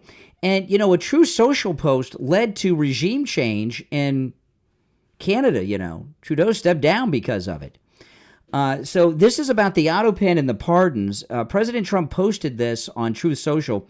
The pardons that sleepy Joe Biden gave to the unselect committee of political thugs and many others are hereby declared void, vacant, and of no further force or effect because of the fact that they were done by autopen. In other words, Joe Biden did not sign them, but more importantly, he did not know anything about them. The necessary pardoning documents were not explained to or approved by Biden. He knew nothing about them, and the people that did may have committed a crime. He went on to say that this is being investigated. This will all be investigated. And these last-minute pardons that came in were very strange. Milley, the whole J6 committee, some people that had done time. There's just weird pardons. And today is a great day because Dan Bongino is reporting for duty this morning as the deputy director of the FBI, and not an assistant deputy director. He is the number 2 guy. It's Dan Bongino to Kash Patel to Pam Bondi. So Dan Bongino is the number 2 man at the FBI as of today. And I imagine he'll be the one leading these investigations. And what they're going to do, you know, the autopen is there's a whole process that goes into the use of the autopen. It is all documented, or it's supposed to be under the law. And they will walk through the logs and track down who had contact with the autopen and start doing interviews. And, you know, no one whose last name is Biden or Clinton is going to go to jail, okay? However, there's mid and lower level staffers that don't have those kind of famous name protections, and they get nervous. And Dan Bongino comes in with his badge and his handcuffs, and you know how Dan Bongino is. He does not play. Someone will talk. So that's huge. The pardons are on the way out. Now, over the weekend on Friday, when the president, now this is a second, and I'll get to the news story. These are stories I'm recapping that I covered earlier in the show. And you're welcome to call in about anything I brought up so far at 1-888-465-2631. 888-465-2631. It's a toll-free call no matter where you're listening. Okay, now the second big story, we have a major update. On Friday, the president, Donald Trump, our favorite president, the 45th and 47th president of the United States, President Trump was talking to reporters on the tarmac, waiting to board Air Force One, and a reporter hit him in the face with a large boom microphone and also brushed the microphone across the president's lips. And this was, I'm surprised this microphone was the microphone they were using. This is a massive boom mic that TV crews used to use like back in the 90s. And I'm surprised they still have it. And the microphone, it's huge. It's the one that's got that big fuzzy, we call it a dead cat, but a big fuzzy thing on it to suppress the wind noise. Huge. And Laura Loomer has identified the reporter, and shocking, it's a hardcore leftist reporter from NPR, and this is Laura Loomer. Laura Loomer writes, I have identified the reporter who hit President Trump in the face with a boom mic this week while he was speaking to the press on the tarmac. Now, I want you to understand this. The entire press corps was there when this happened.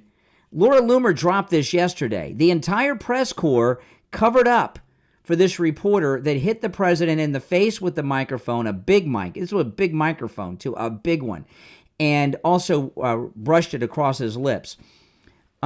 She's the newly appointed White House reporter for National Public Radio, and she's also a massive Trump hater as well as LGBTQ advocate who once suggested during the 2024 presidential campaign that Trump only spoke in Howell, Michigan because it has ties to the KKK. And the question is, did she hit the president in the face on purpose? Not I say yes. And also, not only do I say yes to that, part of what backs it up is a couple things. One, her poisonous hatred towards President Trump, which I'm going to play for you in a moment.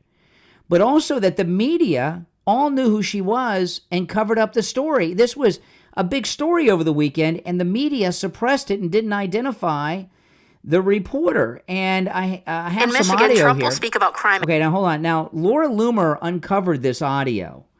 Okay, and I know the great Laura Loomer. She may be the last investigative reporter in America, Laura Loomer. So this clip that I'm going to play you is the reporter from National Public Radio who hit the president in the face with the massive boom mic and then also brushed his lips with the mic cozy, the dead cat. This is her reporting on President Trump during the campaign about speaking in this particular town in Michigan. In Michigan, Trump will speak about crime in Howell. It's a town of about 10,000. Ahead of that, his campaign emphasized, in contrast to what VP Harris has said in the past, Trump wants to, quote, overfund the police. Trump's campaign has not yet responded to NPR's questions about why they chose Howell. Howell has historic links to the Ku Klux Klan and was the site of a white supremacist demonstration last month. Wow. That's what she threw into it. Now, I know. Isn't that nuts? Shout out to the great Laura Loomer, America's last investigative journalist, for breaking that story. Now, Loomer, we wouldn't know about this if it were not for Laura Loomer. The entire press corps have covered this story up. Big story over the weekend. And, typically the media loves stories about them, the media. And I know, I think she did it on purpose. I really do. She's saying that the president is a white supremacist and member of the Ku Klux Klan in that report.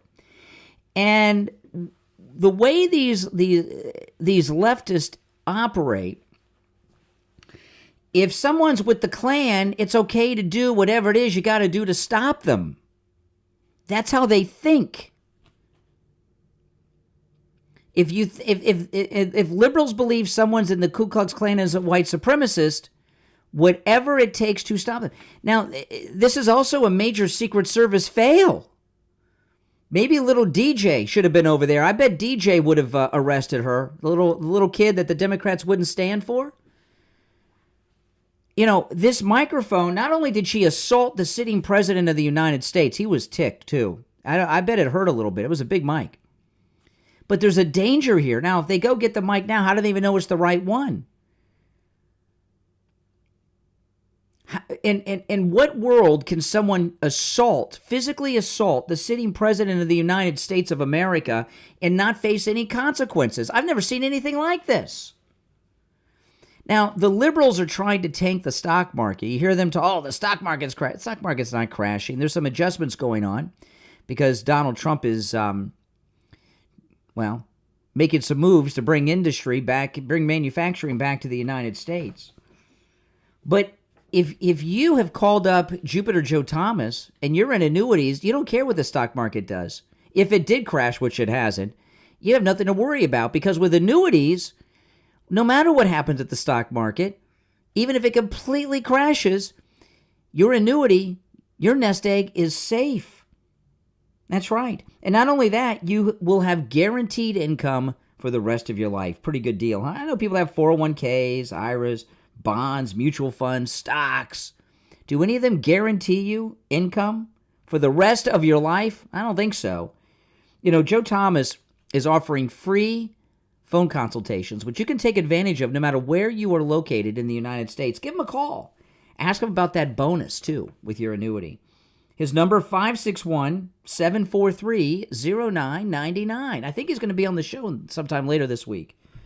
561-743-0999. That's 561-743-0999. Take advantage of that free phone consultation. He'll put together a custom proposal just for you based on your situation, what your goals are, what's best for you. If you missed the number, 561-743-0999, just go to his website. It's right there. His website's easy to remember, JupiterJoe.com. That's JupiterJoe.com. All right, my name's Brian Craig. This is the Steve Kane Show. We'll be right back.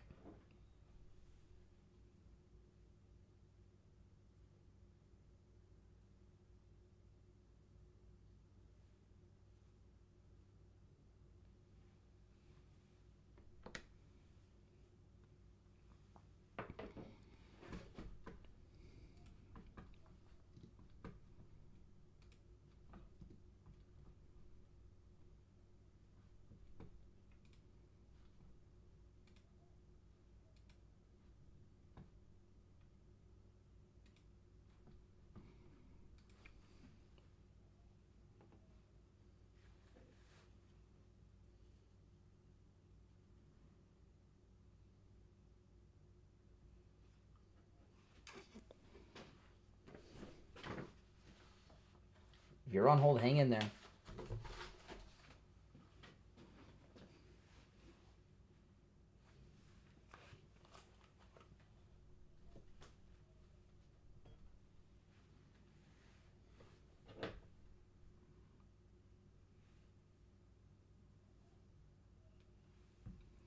We'll be back in 90 seconds.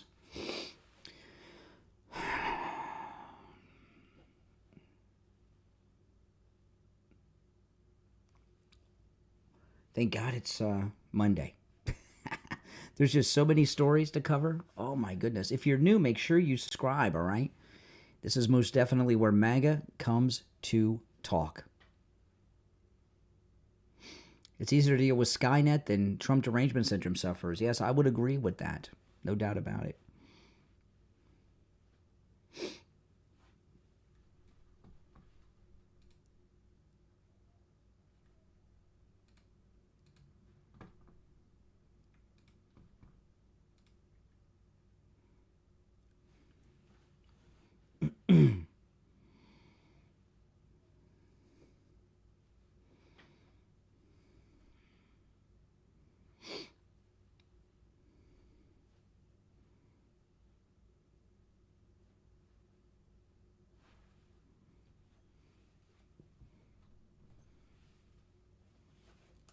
About 20 seconds.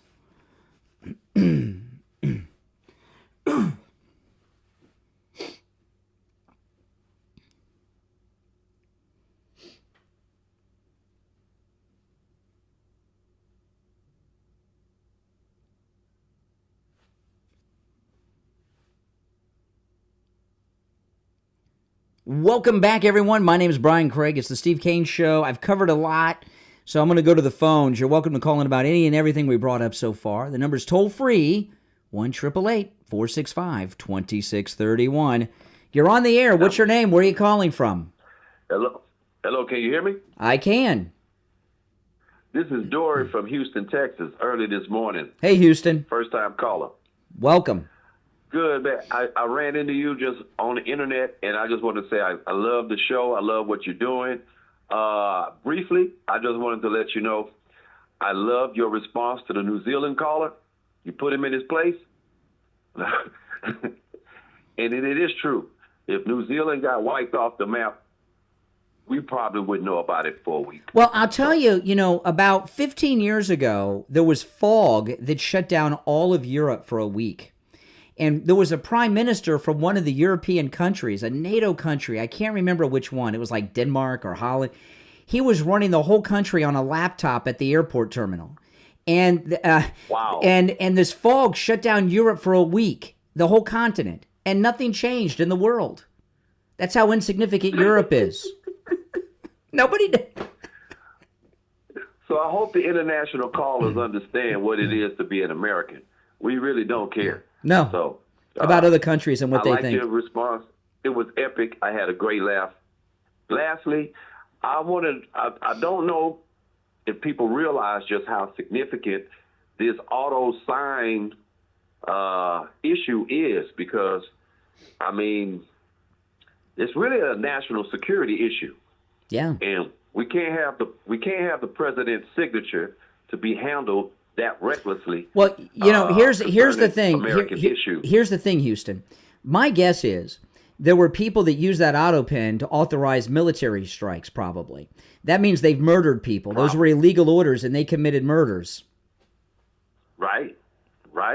And his signature could be used for all sorts of things. It brought to mind when Mike Johnson said that his conversation with Joe Biden was a little fishy because Joe didn't realize he had signed an agreement.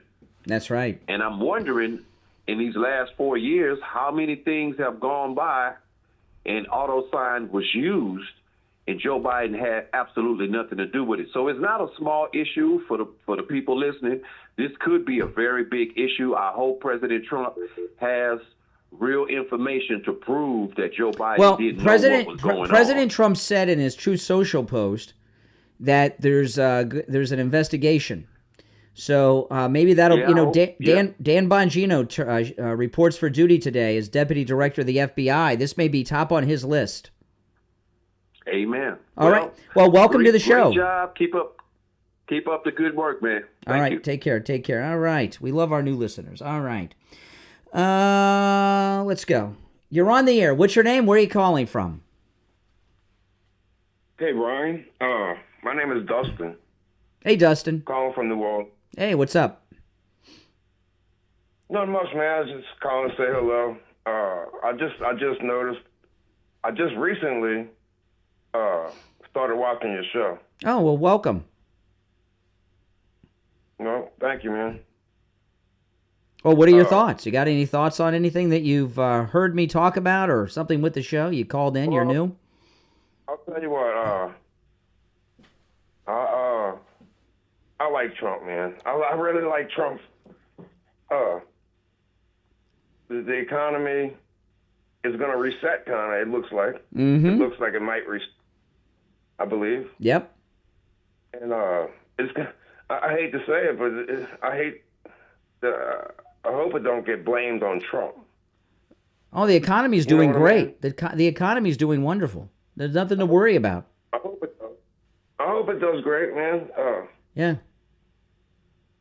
Oh, hey, listen. Well, welcome to the show, man. You're new. You just found us. And thanks for calling.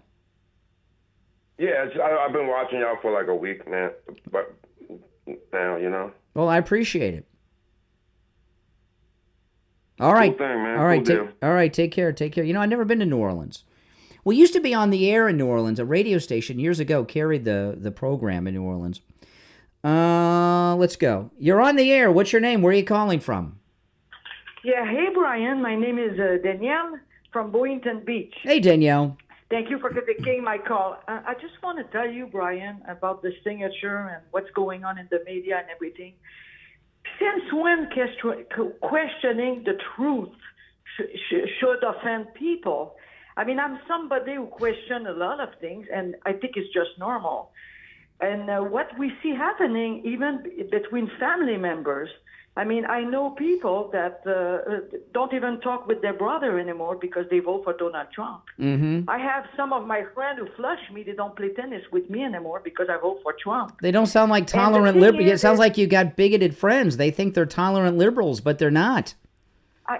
I know, but I don't judge them. And you want to vote for the other? We have election every 4 years. And I have to say, Brian, many years ago, I was red pill in 2004.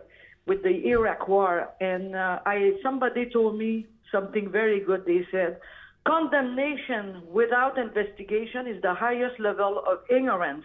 I never forgot that. No, I that's don't good. know who said that. I like that. That's good. But anyway, Brian, continue to spread the truth, because I have to tell you, our country is in such a disarray because of all the lie you hear on the media. People watch TV and they believe everything. Yeah, but CNN, insane. but the media, the line media, MSNBC and CNN have their lowest ratings in history. So they don't really have, they have no influence. God. The fact that Trump was reelected in a landslide shows that people don't care what they say. Yeah. I mean, I'm an American, and I just love my country. And I'm so glad that Where are you from originally, though? Where are you from? Because this is not an American accent. Quebec. Quebec. Quebec. Quebec. I always said I'm a refugee from Canada. Mm-hmm. I came to this country. I dream about becoming American since I'm 5 years old. What's your thought? What are your thoughts about Canada? Been ripping us off. Well, I mean, I know about the subvention, $200 billion a year. I read about this. Crazy. I didn't know, and I didn't know. I think you're the one who said that. The president said it. The army in Canada swear to the king. That's right. You know, like in Canada, you have to understand that in Quebec, you're not going to see any flag there, because if you put your Canadian flag, the separatists hate you. If you put your Quebecois flag, well, the rest of Canada hate you. Yeah. We're just like so isolated, the province of Quebec. And the fact that people, I don't speak good English, but I learn it. And if you speak only one language, can you imagine your news? Yeah, your English is very. You speak your English is Canada. Your English is awesome. But I remember back in the 90s. There was a vote for Quebec to leave Canada and become their own country. It almost passed, and they had a bunch of Indians in Quebec that voted to stay, and that stopped it. Yeah. Well, you know what, Brian? The people of Quebec, they watch TV, TVA, and it's paid by the government for the government. Yeah. And when I go back to Quebec, I tell my family, they know about Trump. And I translate a lot of things they hear. But now I have a brother who speaks French and he never, he traveled and everything. He listened to Joe Rogan.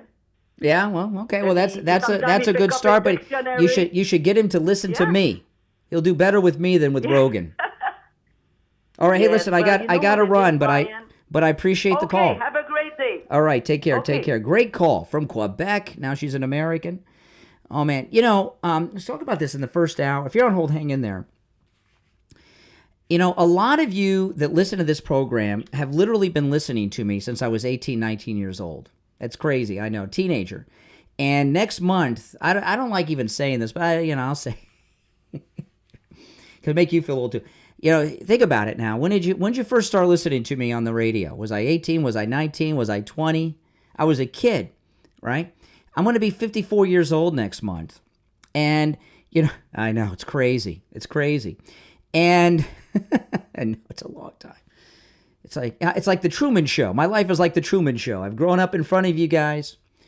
But one thing I've noticed as you grow older, sleep becomes a little more difficult, right? And if you want to get a good night's sleep, of course, you know where I'm going with this.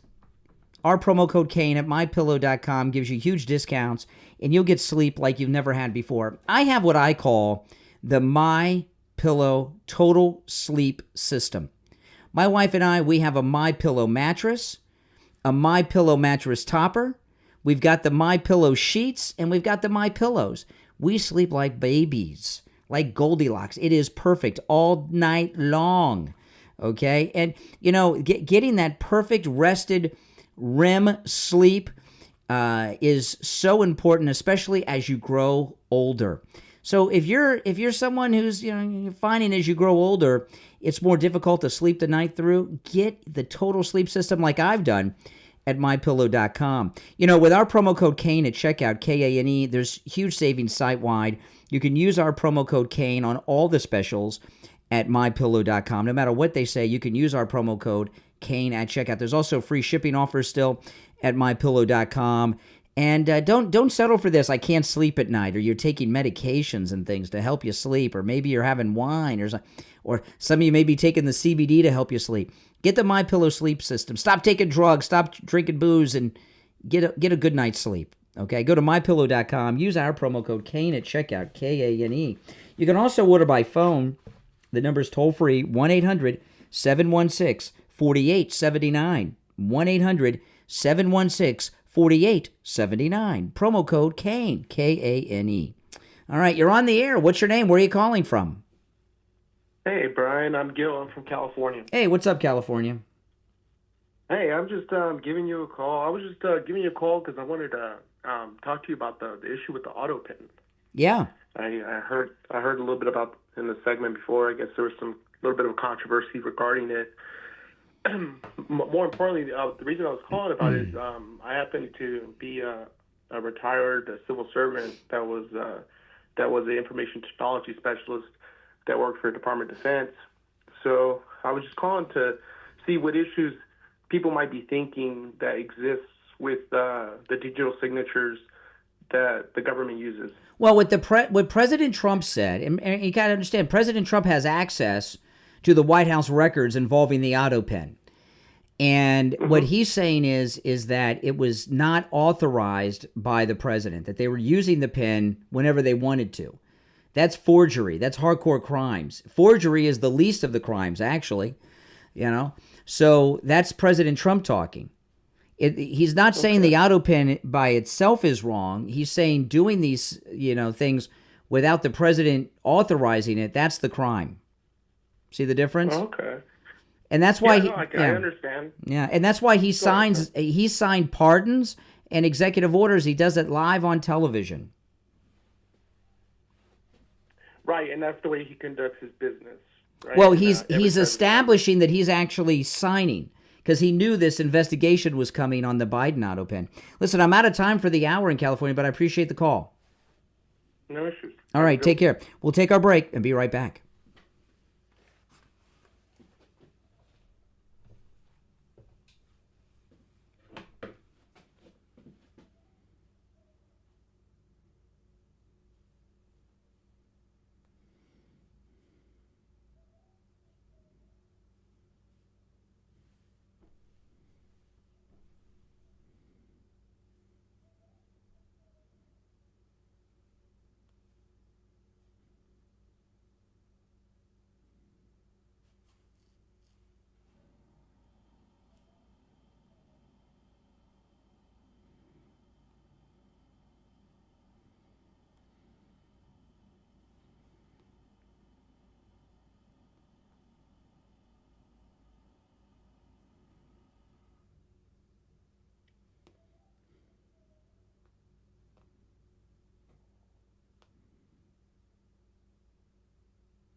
Hello?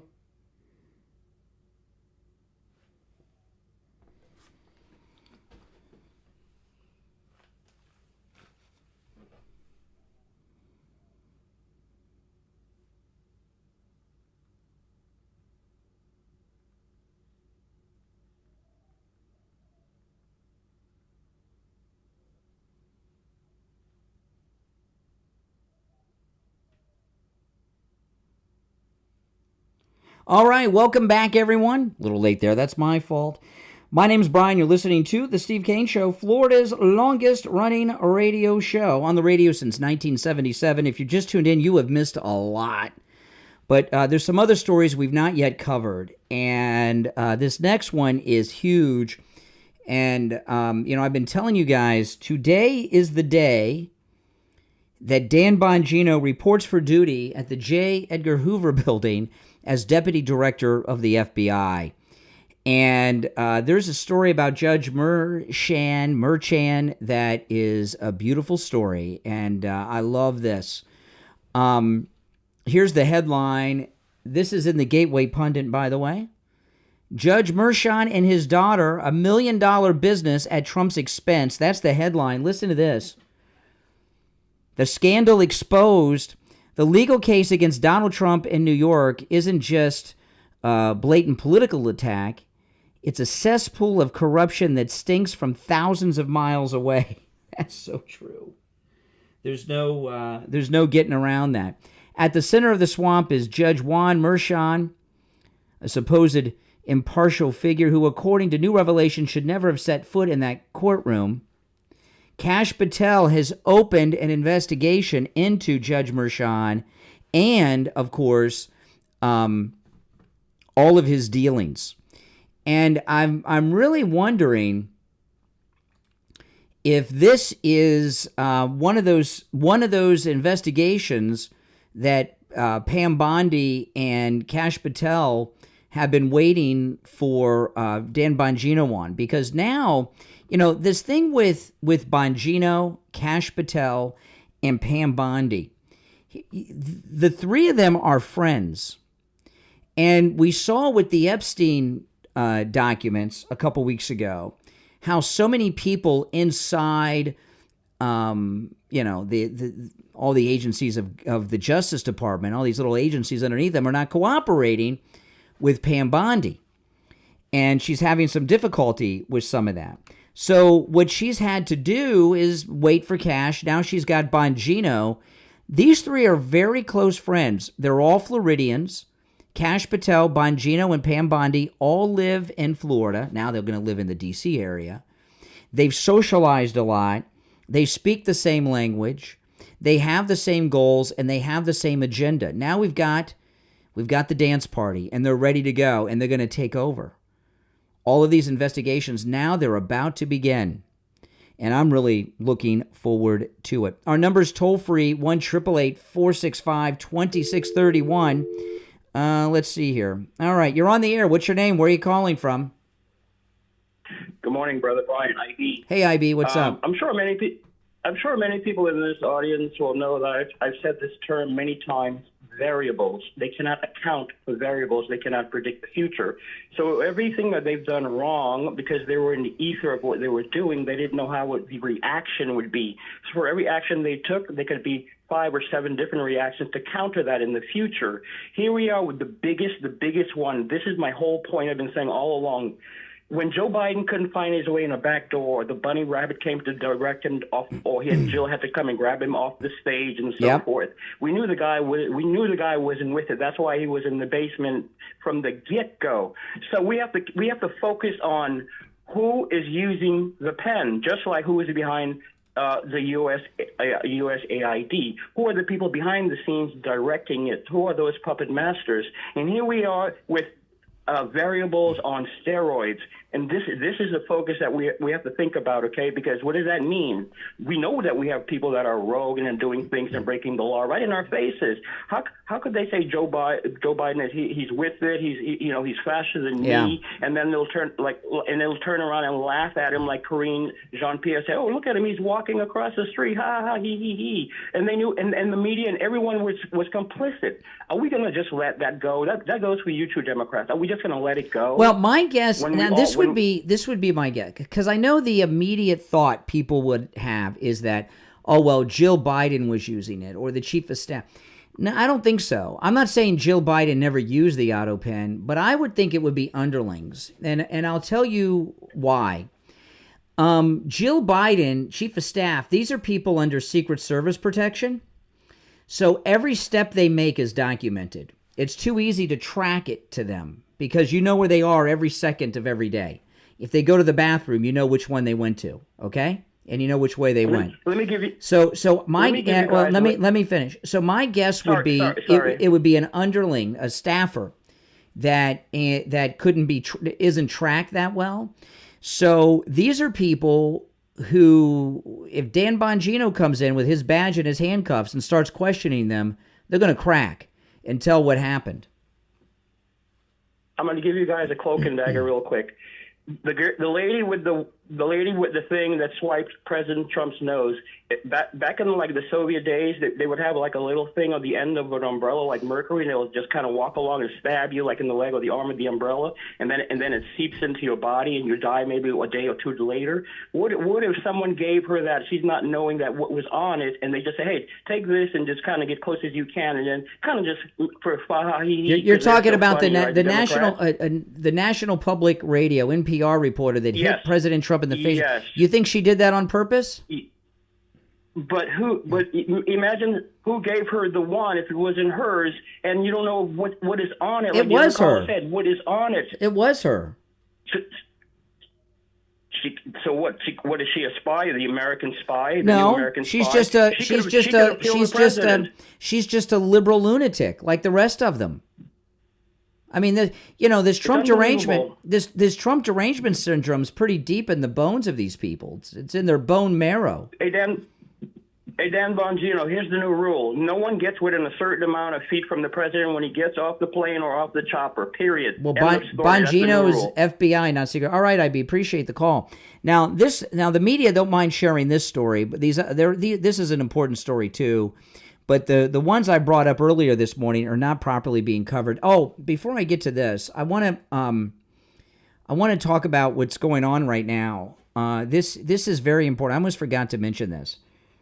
And this SpaceX mission to the space station is a rescue mission, right? It's a rescue mission of the stranded astronauts that Boeing and Biden left up there almost a year. And I've seen the lady astronaut that's been stranded up there. She's not looking healthy to me. This shows you how much the media hate MAGA people, right? Because Elon's MAGA now. This is the first space rescue in history, right? I was talking to you guys about this on Friday. This is the first rescue in space ever. It's never happened before. There's four people went up on the SpaceX launch on Friday. 2 men and 2 women. The 2 men are the specialists that are staying behind on the space station. The commander and the pilot are both women. One's an Army colonel and one's an Air Force major. This is the first time women, or a woman, but it's 2 women, this is the first time that women have done a first in the space program. What I mean by that is the first woman in space was a Russian. She wasn't the first person in space, right? Sally Ride was the first American woman in space. She wasn't the first woman in space, certainly not the first man. When women have been the first in the space program, they've always been the first woman to do it. Men have already done it, right? First spacewalk by a woman. Well, it's already been done by men many times. This is the first, and this is a wokester's perfect story. This is the first time women have done something first in the manned space program or the human space program. The first rescue in outer space. The commander is a woman and the pilot is a woman. And the media are covering this up. They're completely covering this up. Because they don't want you to know. Because Elon Musk is MAGA. And these women that are leading this first rescue in the history of the space program do very much deserve recognition, but they're not getting it. The perfect story for the left-wing media. The first time women have been the first to do something in the space program. Not the first woman to do it, the first human to do it. It's never happened before. This is the first that women in the space program have committed or done. And the woke media that usually champions this, I remember a couple years ago, there was an Air Force squadron that was all women that were doing something at some event, and they made such a big deal about this. There was a Delta flight that had all women on piloting it. They made a big deal about that, remember, before that incident. But they weren't the first women to fly fighter jets. That wasn't the first all-female crew or first person to fly planes at all. This is the first time women have been first in anything involving the space program or flight. Right? Remember, when all of these women have done things, they're always the first woman to do it. In fact, this may be the first time a woman has been the first to do anything historic. I'm trying to think. Can you think of anything historic, not outside of flight in the space program, where women have been the first person to do it? I can't think of it. I'm trying to think. When is something historic, other than this, the first rescue in space, when has a woman been the first to do it? Not the first woman, but the first human to do something historic. I don't know of anything else.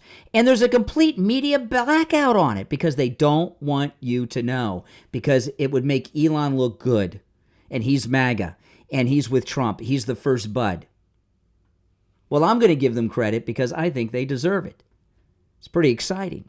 All right, we're going to take our first break of the third hour of this St. Patrick's Day edition of the longest-running radio show in Florida, the Steve Kane Show, on the radio since 1977, celebrating 48 years on the radio.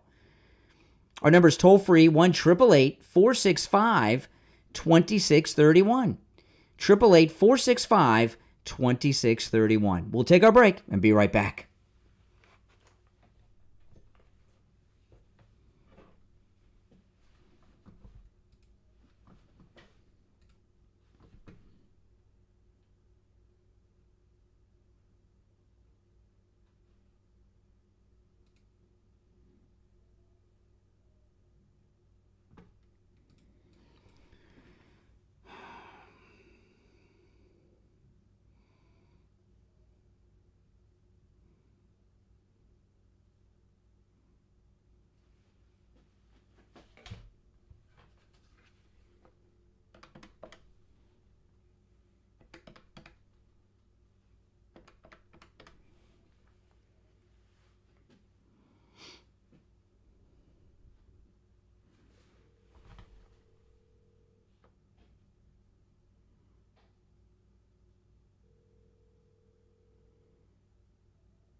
Hello? Yeah, what's up? I will. You got it. All right, take care.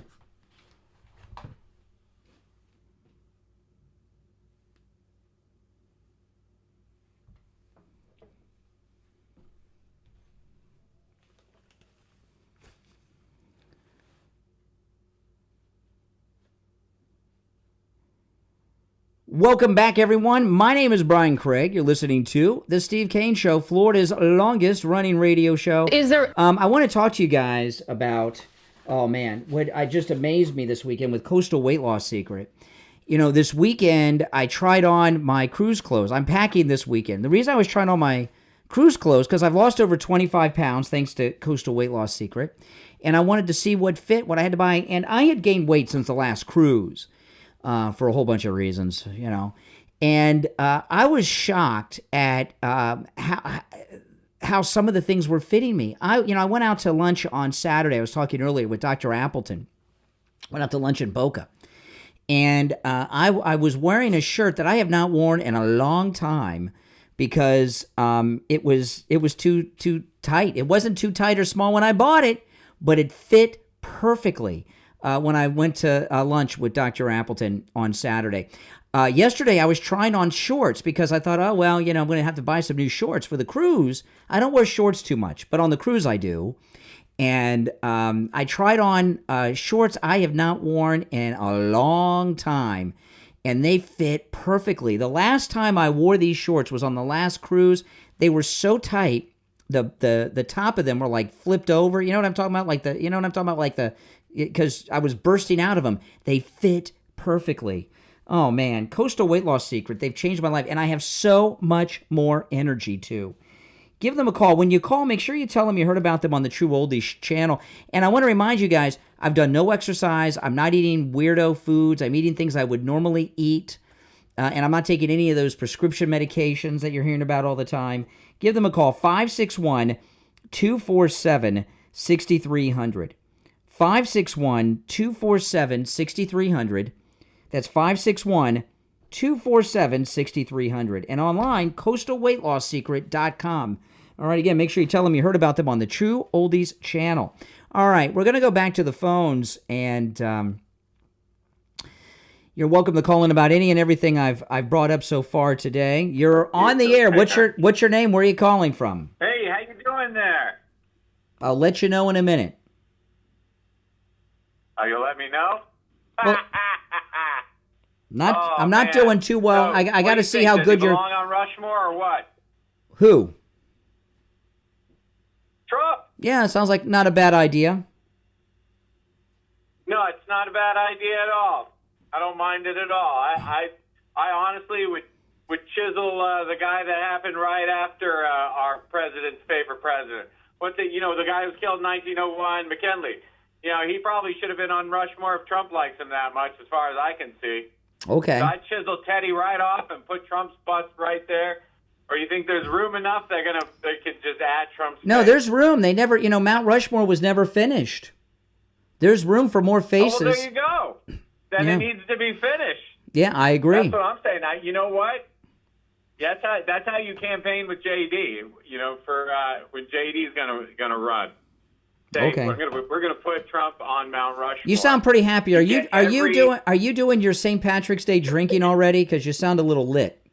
You sound a little too happy. Yeah. Well, what's that? What'd you say? I say you sound a little too happy. Have you started celebrating St. Patrick's Day at this hour of the morning? Oh man, I got my kids going in all green, my man. Okay. All That's right. what you have to do. You have to pick the kids clothes out the night before. No, what I so, mean is you sound so happy. You sound like you might be a little drunk. That's all. Like you've been drinking already. No, man. Those days. You're just high on Trump's success. I tell you what. Greatest president of my lifetime. No doubt. Mine too. All right. Hey, appreciate the call. Thanks so much. We have great calls today. Oh, okay.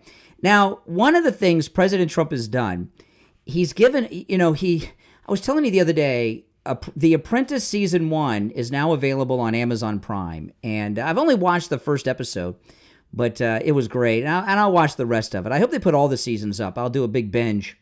I love that show. But we're getting new episodes of The Apprentice all the time. It's been updated. It's not The Apprentice or The Celebrity Apprentice. It's The Political Apprentice, right?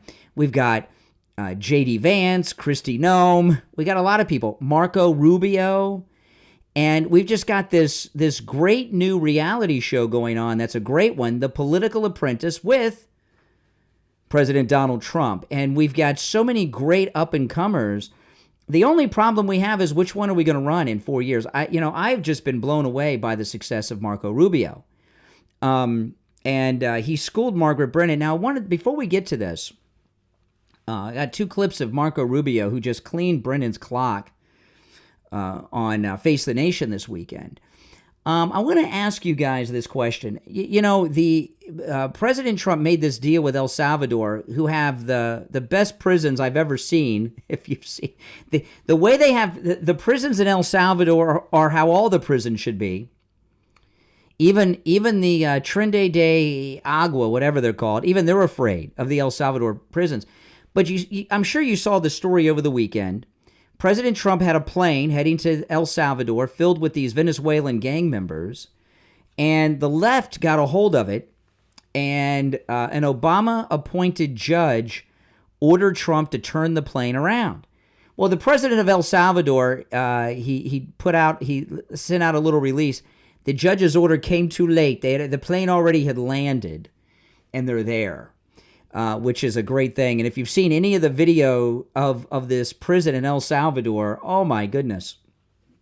They should bring those guys from El Salvador that run their prison system and designed it to America to redo our prison system. They don't mess around. But, the left, the Democrats, have been talking for 5 years about, insurrection and insurrectionist. Isn't that what the Democrats are doing with these Obama and Biden and Clinton judges? The ACLU, the Democrats, have been going to these liberal judges and getting them to order Trump not to do anything that he does. These judges are issuing rulings and orders countermanding every decision and action the President of the United States takes. I've never seen this before.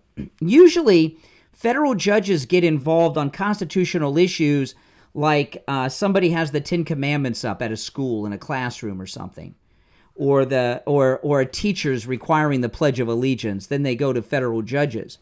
I've never seen federal judges get involved in the day-to-day decisions of any president of the United States like this. Have you? So this is my question to you. What these federal judges are doing, isn't that an insurrection? The Democrats, the left, the ACLU, all these so-called liberal do-gooders going to these federal judges, it looks like an insurrection to me. President Trump gives an order.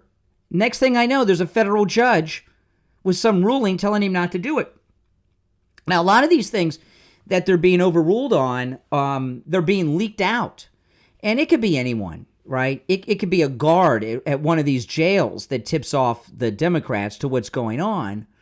But I have no recollection, maybe you do, but I have no recollection of judges getting involved in the day-to-day decisions that are made by presidents.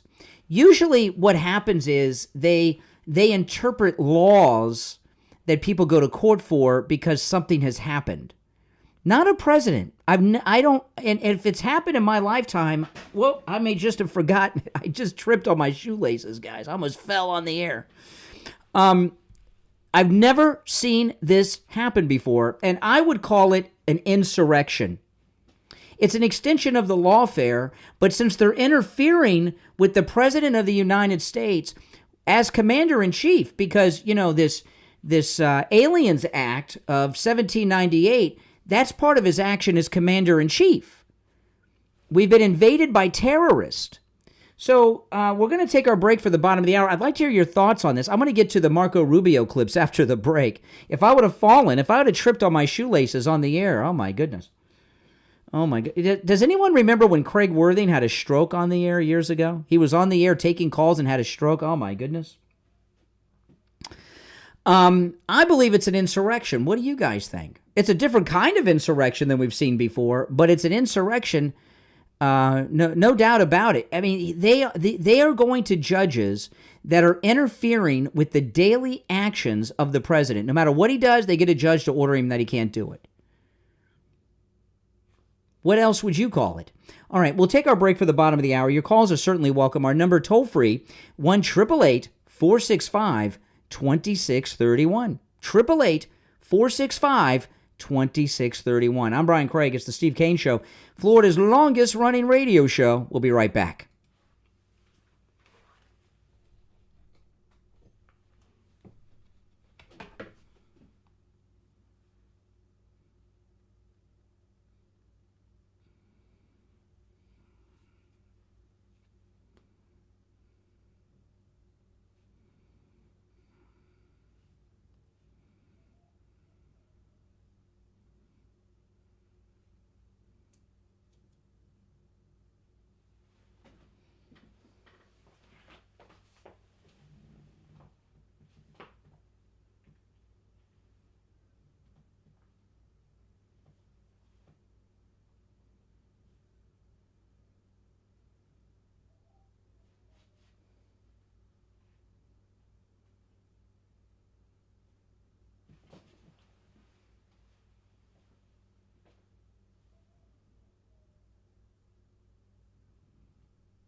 Welcome, everyone. If you're new, my name's Brian. This is where MAGA comes to talk. This is our bottom of the hour break on the radio. We'll be back in a minute.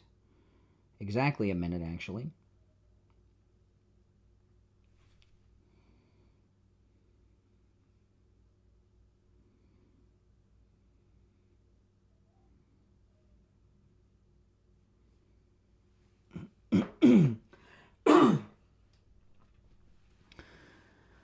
Well, welcome. Welcome, those of you that are new. You'll love my content. I'll have a new podcast later today, too, for you guys.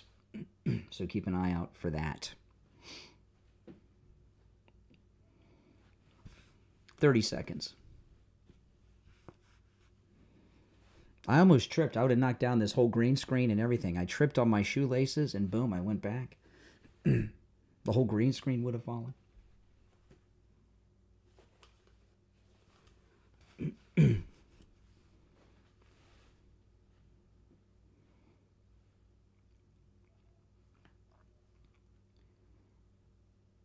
Welcome back, one and all. I'm Brian Craig. It is Monday. You're listening to The Steve Kane Show. All right. To the phones. You're on the air. What's your name? Where are you calling from? Yeah, Jay from Jersey. Oh, hey, Jay. Good morning. Good morning. I'm just going to start off with, you know me and you don't agree on everything, so you do know when I call that I'm not going to agree with you, right? Okay. You kind of know that from the beginning, that I'm a Democrat, you're a Republican. Okay. We both know that already. Okay. But you seem to get mad every time I say something. It's either you're scared about what I'm saying, or for some reason you just hang up whenever I say something. Now hold on one second. Now I just want you to before you get to what you called about, okay? I want you to logically explain this to me and the audience. You say that you think I'm afraid of you. If I'm afraid of you, why do I put you on the air? I don't have to take your calls. That's true. But So right in the middle of whatever I say, you hang up. Well, we do have the commercials and stuff. If I was afraid of you, would I take your calls or not? No, not afraid of me, afraid of what I say when I tell the truth. The truth. Okay, let's hear some truth. Yeah. Let's hear the truth. Okay, you're saying that this woman who beat Donald Trump in the face with the mic, that she could have had some sort of drug on it, and then a guy calls up and say, yeah, this could have been well, what kind of security does he have? Because they have stuff that you couldn't get through that could be some sort of chemical. What kind of security could Trump have if he could let drugs on a mic get through? Well, what kind of security could he have? She, without question, she assaulted the president of the United States, right? She hit him in the face. We all love it. We love to have that it happened. Yeah. It was great. But We've been enjoying it all weekend. But she did something very weird, and she's a big Trump hater. She did something very weird. She hits him in the face, but then she brushed his lips with the mic, which you do realize that Trump doesn't have lips; he has a flat face. Okay. So she brushed it across his face. But he has a mouth, and she wiped the mic. She hit him in the face, and then rubbed it on his mouth. And Amy Coney Barrett, she almost killed the president. She gave him COVID, and he had it much worse than is publicly known, and he could have died. But you know what? You got to realize something. When she gave him COVID, it's because he wouldn't wear a mask. Hey. If he had worn a mask, he wouldn't have got it. Oh, I didn't know you were a doctor. I thought you were just a liberal jerk. All right, appreciate the call. All right. But that, that's the way it is, guys. You're on the air. What's your name? Where are you calling from? Brian from Deerfield. Hey, Brian. Hey, Brian. How are you today? I think a couple of months back, Brian, we were talking on the air one day about that prison in El Salvador that they have. That maximum security prison, Calais, the president there, he built a prison there that that prison will break the toughest guys they got. I love that prison. I think if I was a Venezuelan gang member, I think I would rather self-deport back to Venezuela than to go to that prison in El Salvador. No doubt. That's how tough that prison is. It's a really anyone that hasn't seen that documentary talked about it. It's really they control every second that you're in that prison, and there's no getting out. And I don't know, there's a lot of MS-13 guys in that prison. I don't know how they get along with the Venezuelan Trinidad Aragua gang, but that is a place you do not want to go. And the fact they got, I think, 238 were sent there was pretty amazing. I don't know how they get control of these guys. I mean, these are like the meanest people that exist. Yeah, supposed to be tougher than MS-13, but they take control of you as soon as you pull up in that bus to bring into the system. They have you completely locked down, and it's something you don't want to experience. Lights on, I think 24 hours. Oh my goodness! They're monitored. It's really the documentary. Actually, when you watch the documentary, you say that's a place I never want to go. But I think a lot of people would think about self-deporting back to the country they came from just on the chance they may end up in that prison. That is, and it's a dangerous place too. Prison, one of the biggest deterrents of crime in this country is prison. Like most men are terrified of the showers and stuff in prison, okay? Yes, yeah. And that is one of the biggest deterrents to crime that people have no idea. But these guys, these Trinidad de Aquafina, whatever their name is, they're a prison gang. They're not just some regular street gang. They're a prison gang. So prisons, they got a network. So these guys aren't typically afraid of prison because they got a gang in there. But this is a prison even they're afraid of. That's insane. Yes. And this they need to bring these El Salvadorian prison people to America and redo our system. They really should, because a lot of times the inmates will get a certain amount of control inside. Not this one. This one, they have it worked out, so you have no control whatsoever. No gang controls. No control of your life. Yeah. Oh yeah. It's really something to see. So it'll break those Venezuelan guys, I think. You don't want to go, and I think some people may self-deport just on the chance they may be sent there. I know. Now, what do you think? I was talking before the break. These judges that are stopping every time Trump gives an order, they issue an order. Yes. Is that a form of insurrection? I think it is. I think it is, and I think it's judicial overreach on a massive scale. I mean, I think they're just desperate, and they're trying anything to stop them. Doesn't and like here in Florida, and things, the way judges work is different in every state, but But here in Florida, the way it works in our counties is there's judges, but there's also a chief judge. And the chief judge is the supervisor of the other judges at that courthouse. And judges get in trouble. So I don't want to mention their name because they're a good guy, but Steve and I were friends with a guy who became a judge, and he got jammed up. He's not a judge anymore, you know. He's a good guy, you know. But but judges face consequences. I know that the Chief Justice of the Supreme Court, John Roberts, is the chief judge that oversees the FISA judges. He's like the chief judge of the FISA judges.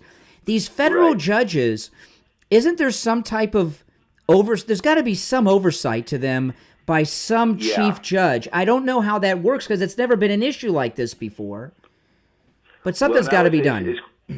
Well, of course, now it's crossed over into the political implications of limiting the executive power of the president, which I don't see how they can do that. I think we're going to get a ruling. I'm not sure where it's going to come from, but a ruling that's going to just knock that out because it's a judicial overreach. I think most pundits who talk about judicial matters will admit that on both sides. It's judicial overreach on a big scale. But they just have nothing left to do.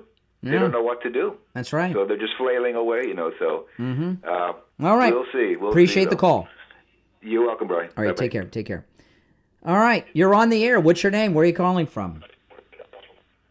Hey, Brian.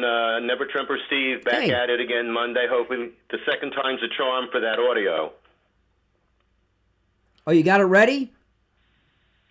I'm going to, I just want to set it up for because it goes by pretty quickly. Actually, believe it or not, yesterday on Meet the Press, they actually played exactly what I'm playing. All right, play it. So okay, now tell people what you're going to play.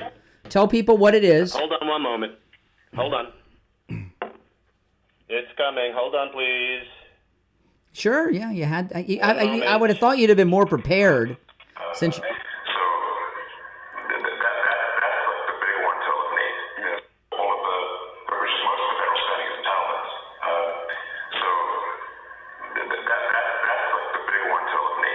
That's your voice. All right, so I'm listening to your voice. No, that's not. Listen, Brian, come on, let's get real. That here. is unintelligible. Okay, that's Elon Musk. Well, that's the problem. It goes back by very quickly. But play it again. Play it again. Play it again. Wait 1 second. Play it again. Anyone on YouTube can pull up the Larry Kudlow interview. It's a 17-minute interview. Play it again. At approximately 14 minutes and 35 seconds, you'll hear it live and in. Play it again. Play it again, Steve. Hold on.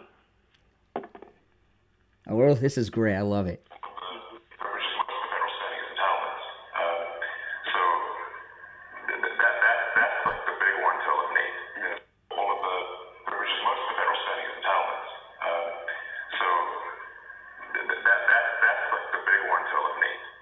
It said the same thing twice. What I heard was that's what the big one told me.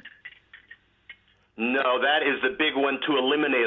I know you don't like the word eliminate. That is the big one. What is all I heard say twice was that is the big one to eliminate. All right, so I'm going to give you a homework assignment now. You I'm not doing. Nope. You don't want to tell your audience the truth. That's up to you. What are you? Okay, slow down. First off, if I start doing research for people who call in, that'll become my life. I'm not going to set a precedent with that. I heard him say. You played a different part of it on Friday. You played a different part that you liked on Friday, and what you liked was not even good. I've got a couple minutes till the break. I'm not rushing you off the phone. I heard twice somebody that sounded like you, but you say it's Elon, say, that's the big one we've got to eliminate. I didn't hear anything else but that.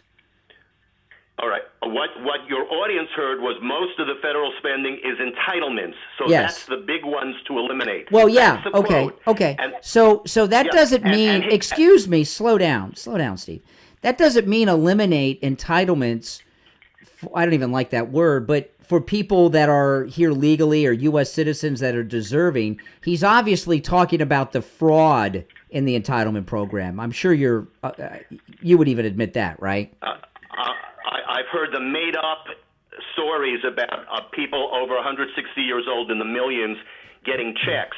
The audience has to ask themselves, why hasn't one name been brought forward to the media for them to follow it through to the conclusion? Because what actually happened, and he doesn't want to say, is when a death date is not in the file, it reverts back 160 years, and that doesn't mean they get checks. And in fact, the Inspector General a year ago said less than 1% of people get checks they shouldn't have gotten. That's bad, admittedly, but they didn't go to dead people. They went to live people who had. We don't. Then you've got nothing to worry about then. Here's what I've got to worry about. He used the word eliminate, and that is why. But I'm just surprised. I'm just surprised that you had Friday, Saturday, Sunday. It's Monday, and that's what you came up with. That's the big one we've got to eliminate. I mean, that was, and I couldn't even understand it. He said it twice. You had him say it twice. I mean, that was weak. I repeated it twice because it goes by so quickly.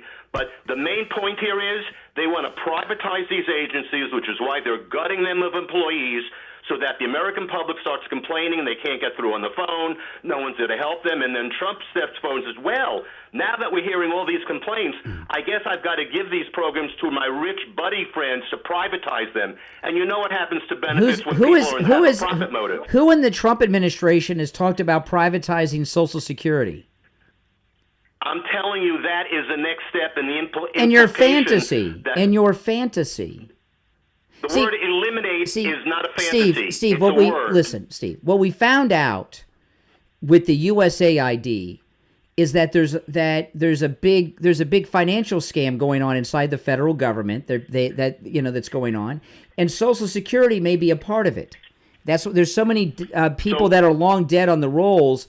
Why fire all the inspector generals who do the audits? Why is the first thing because they're fire like the inspector generals who because audit? they're no good. They can't be trusted. They're like these Obama judges. And Musk is better.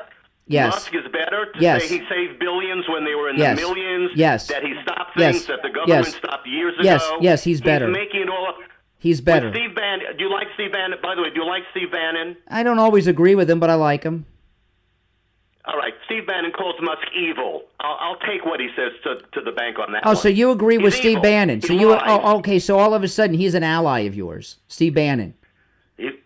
No, he's not. But if he says evil, I'll believe him. If he says evil about Oh, Musk, okay. that I gotta believe. This it. is enemy of my enemies, my friend. The point here is the gutting of these agencies are for a reason to make them unworkable. Yeah. It's as simple as that. Not Social Security and Medicaid. No. Listen, I got to run, Steve, but that was weak. I was so ready to get my clock cleaned and be challenged. I would like to be challenged and shown to be wrong about something major, and put me on the spot. That's why we do screenless calls so that you could jam us up. I thought he had me. He had that audio, and he was going to play it, and it was nothing. I couldn't even understand. All I could hear was someone that sounded like Steve, he says it was Elon, say, that's the big one we've got to eliminate. What does that mean? All right, we'll take our last break of the day and be back.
If you're on hold, hang in there.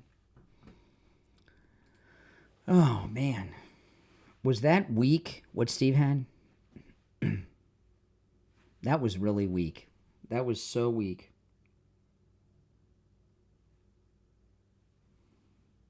We'll be back in 2 minutes.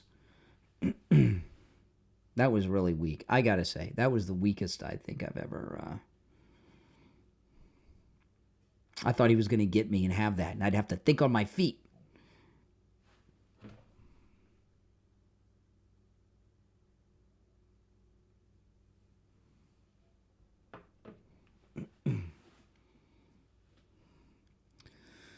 Oh.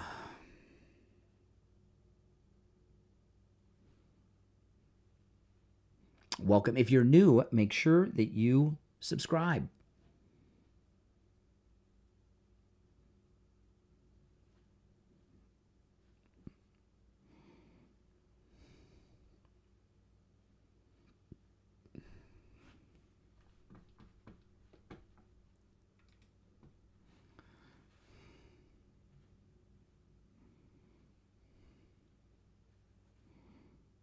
One minute. We'll be back in 1 minute. If you're on hold, hang in there. Okay,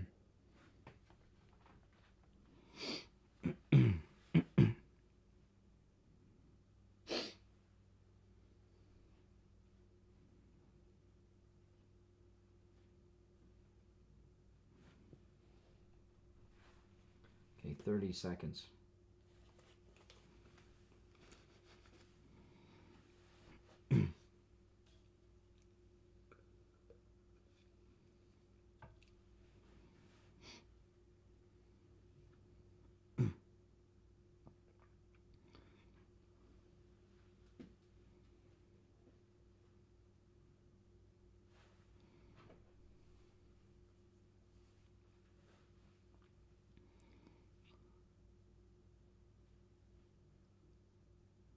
Welcome back, everyone. My name is Brian Craig.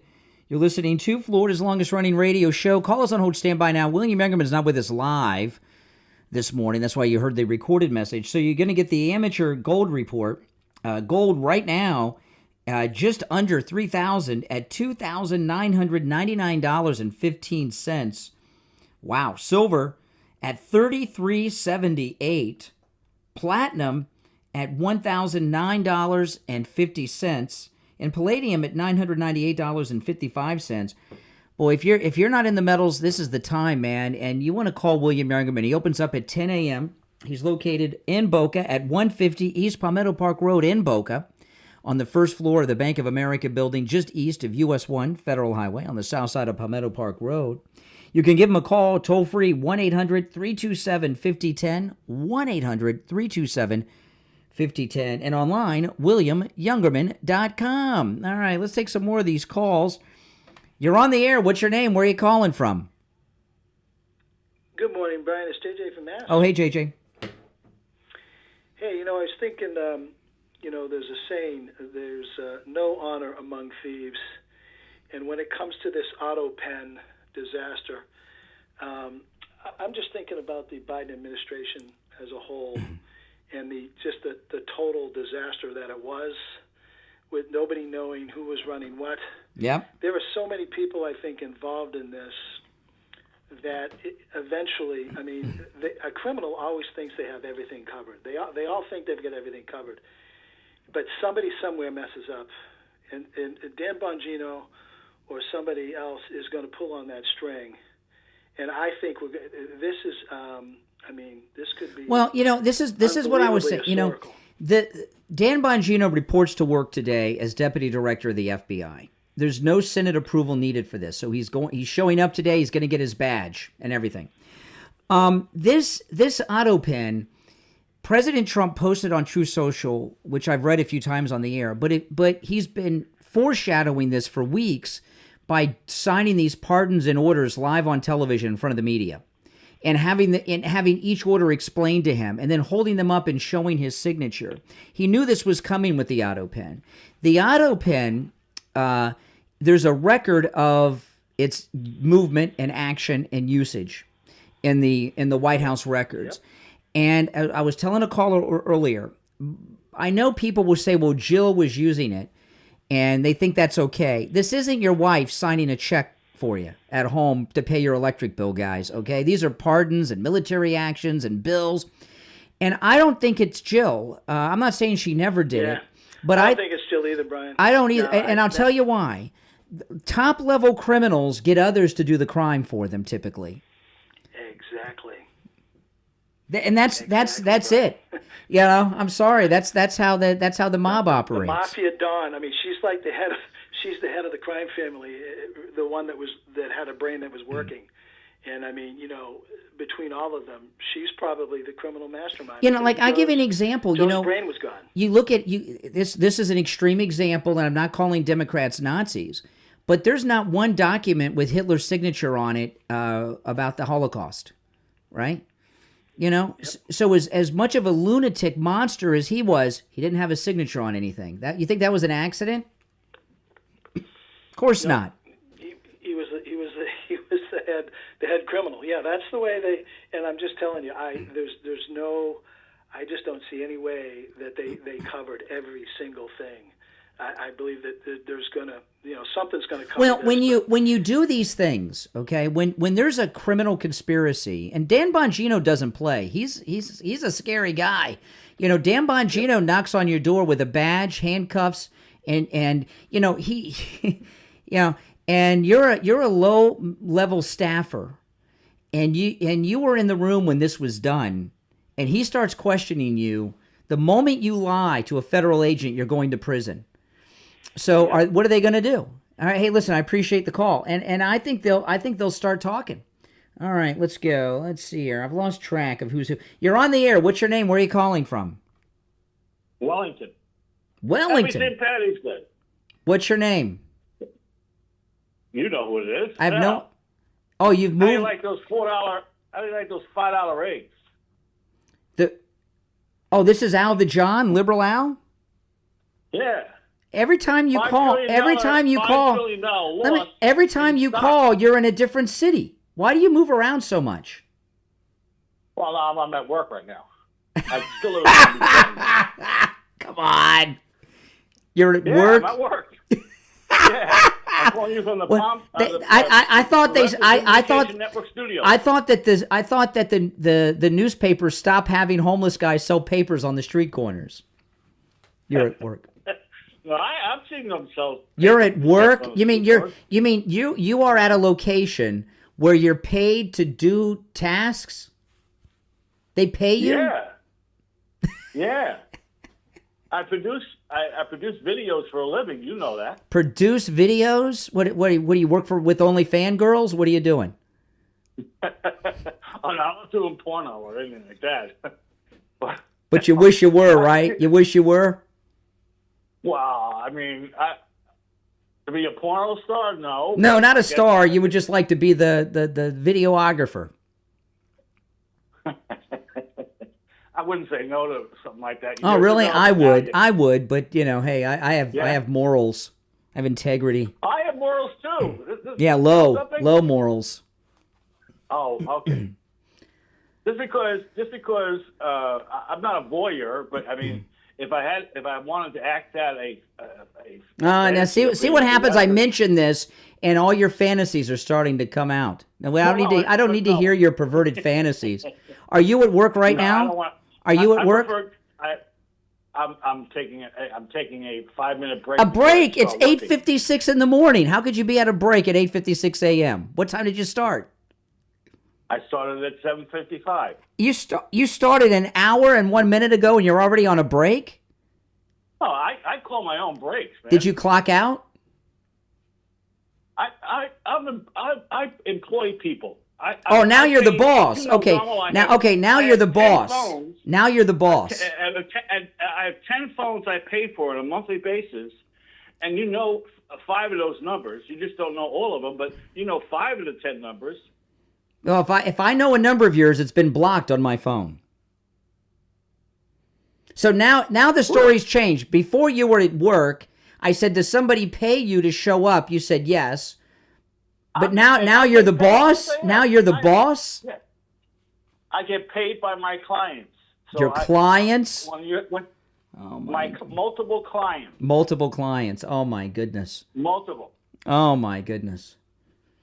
I have more than 30 different clients. I know. 30 different clients. Okay. All right. Yeah. Yeah. All right, Al. Listen. I know the economy is all the Democrats' fault. That's your on that. Okay, we're going to agree on that. I appreciate the call. Oh, my goodness. Don't forget, guys, use our promo code Kane at checkout, Kane at mypillow.com. Get a night's sleep like you've never gotten before. You know, there's free shipping offers available with our promo code Kane, and save up to 80% off MyPillow products at mypillow.com. And, you know, I'm starting to talk to you about the total sleep system, because I've noticed as I'm getting older, sleep is not as easy as it used to be anymore. It's hard to sleep the whole night through.